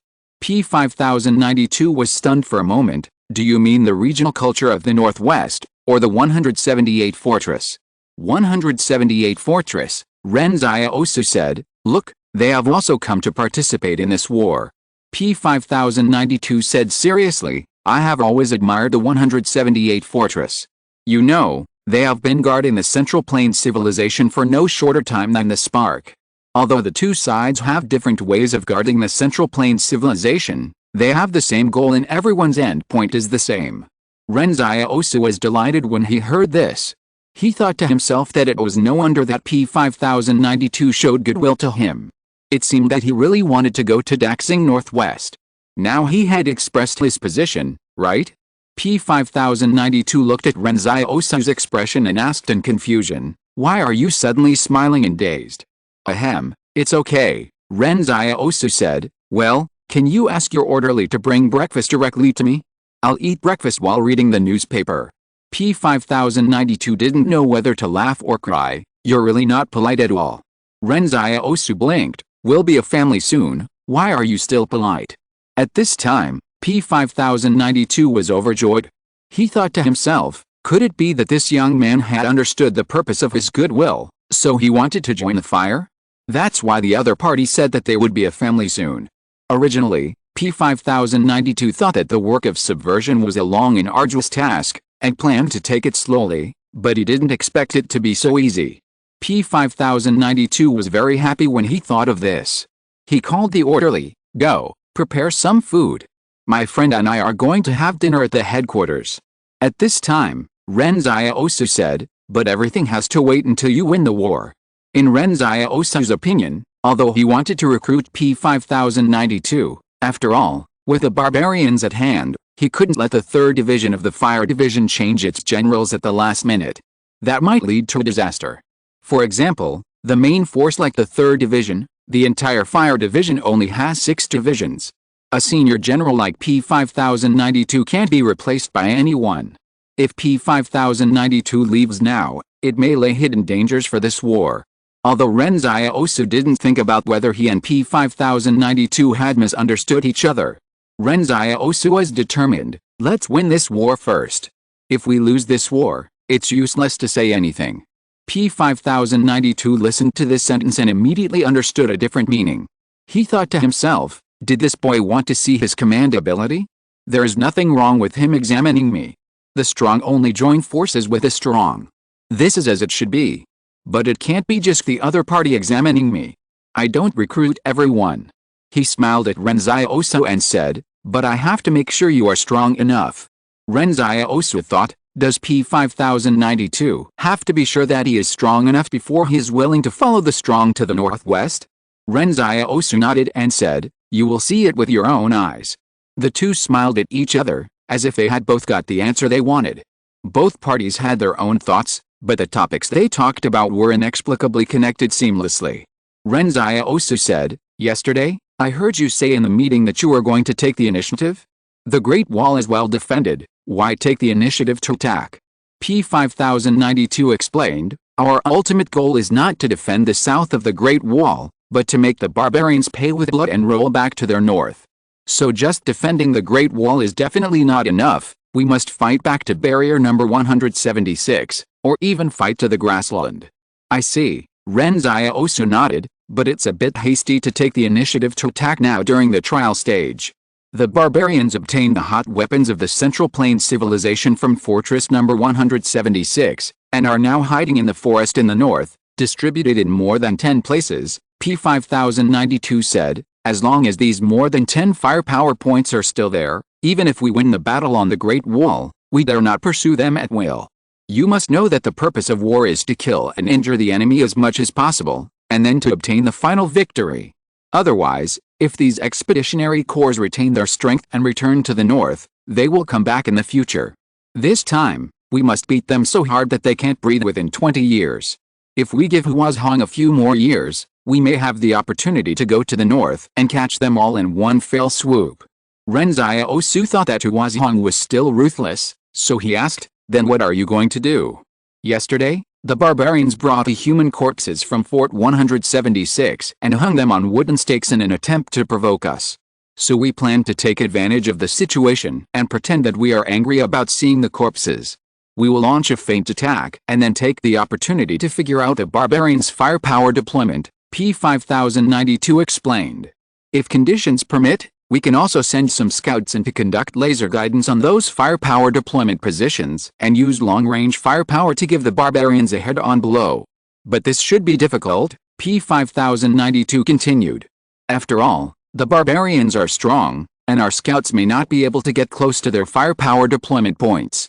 Ren Xiaosu nodded. Then I'll follow your troops this time. It can be regarded as a contribution to protecting the Central Plains civilization. Ren Xiaosu thought to himself, if the men from the northwest were here, they would also make the same choice. P5092 was stunned for a moment. He didn't expect Ren Xiaosu's attitude to change so much that he would no longer hide his strength. He immediately had a plan in his mind. The main force will launch a feint attack to create chaos and cover your entry into the forest. At that time, a company will escort you in. After you enter the forest, you don't need to launch an attack, you just need to figure out their firepower deployment. Ren Xiaosu smiled and said, it just so happens that you want to see if I'm strong enough, so you can watch carefully from this great wall. At this time, his seal has been unlocked. There are 2 more chapters in the evening. End of this chapter. Thank you very much for reaching the end. Don't forget to like. Looking for more exclusive content and immediate access? Subscribe to our Patreon. Remember, every like, subscription, or donation encourages us to continue. Thanks to everyone. See you in the next video.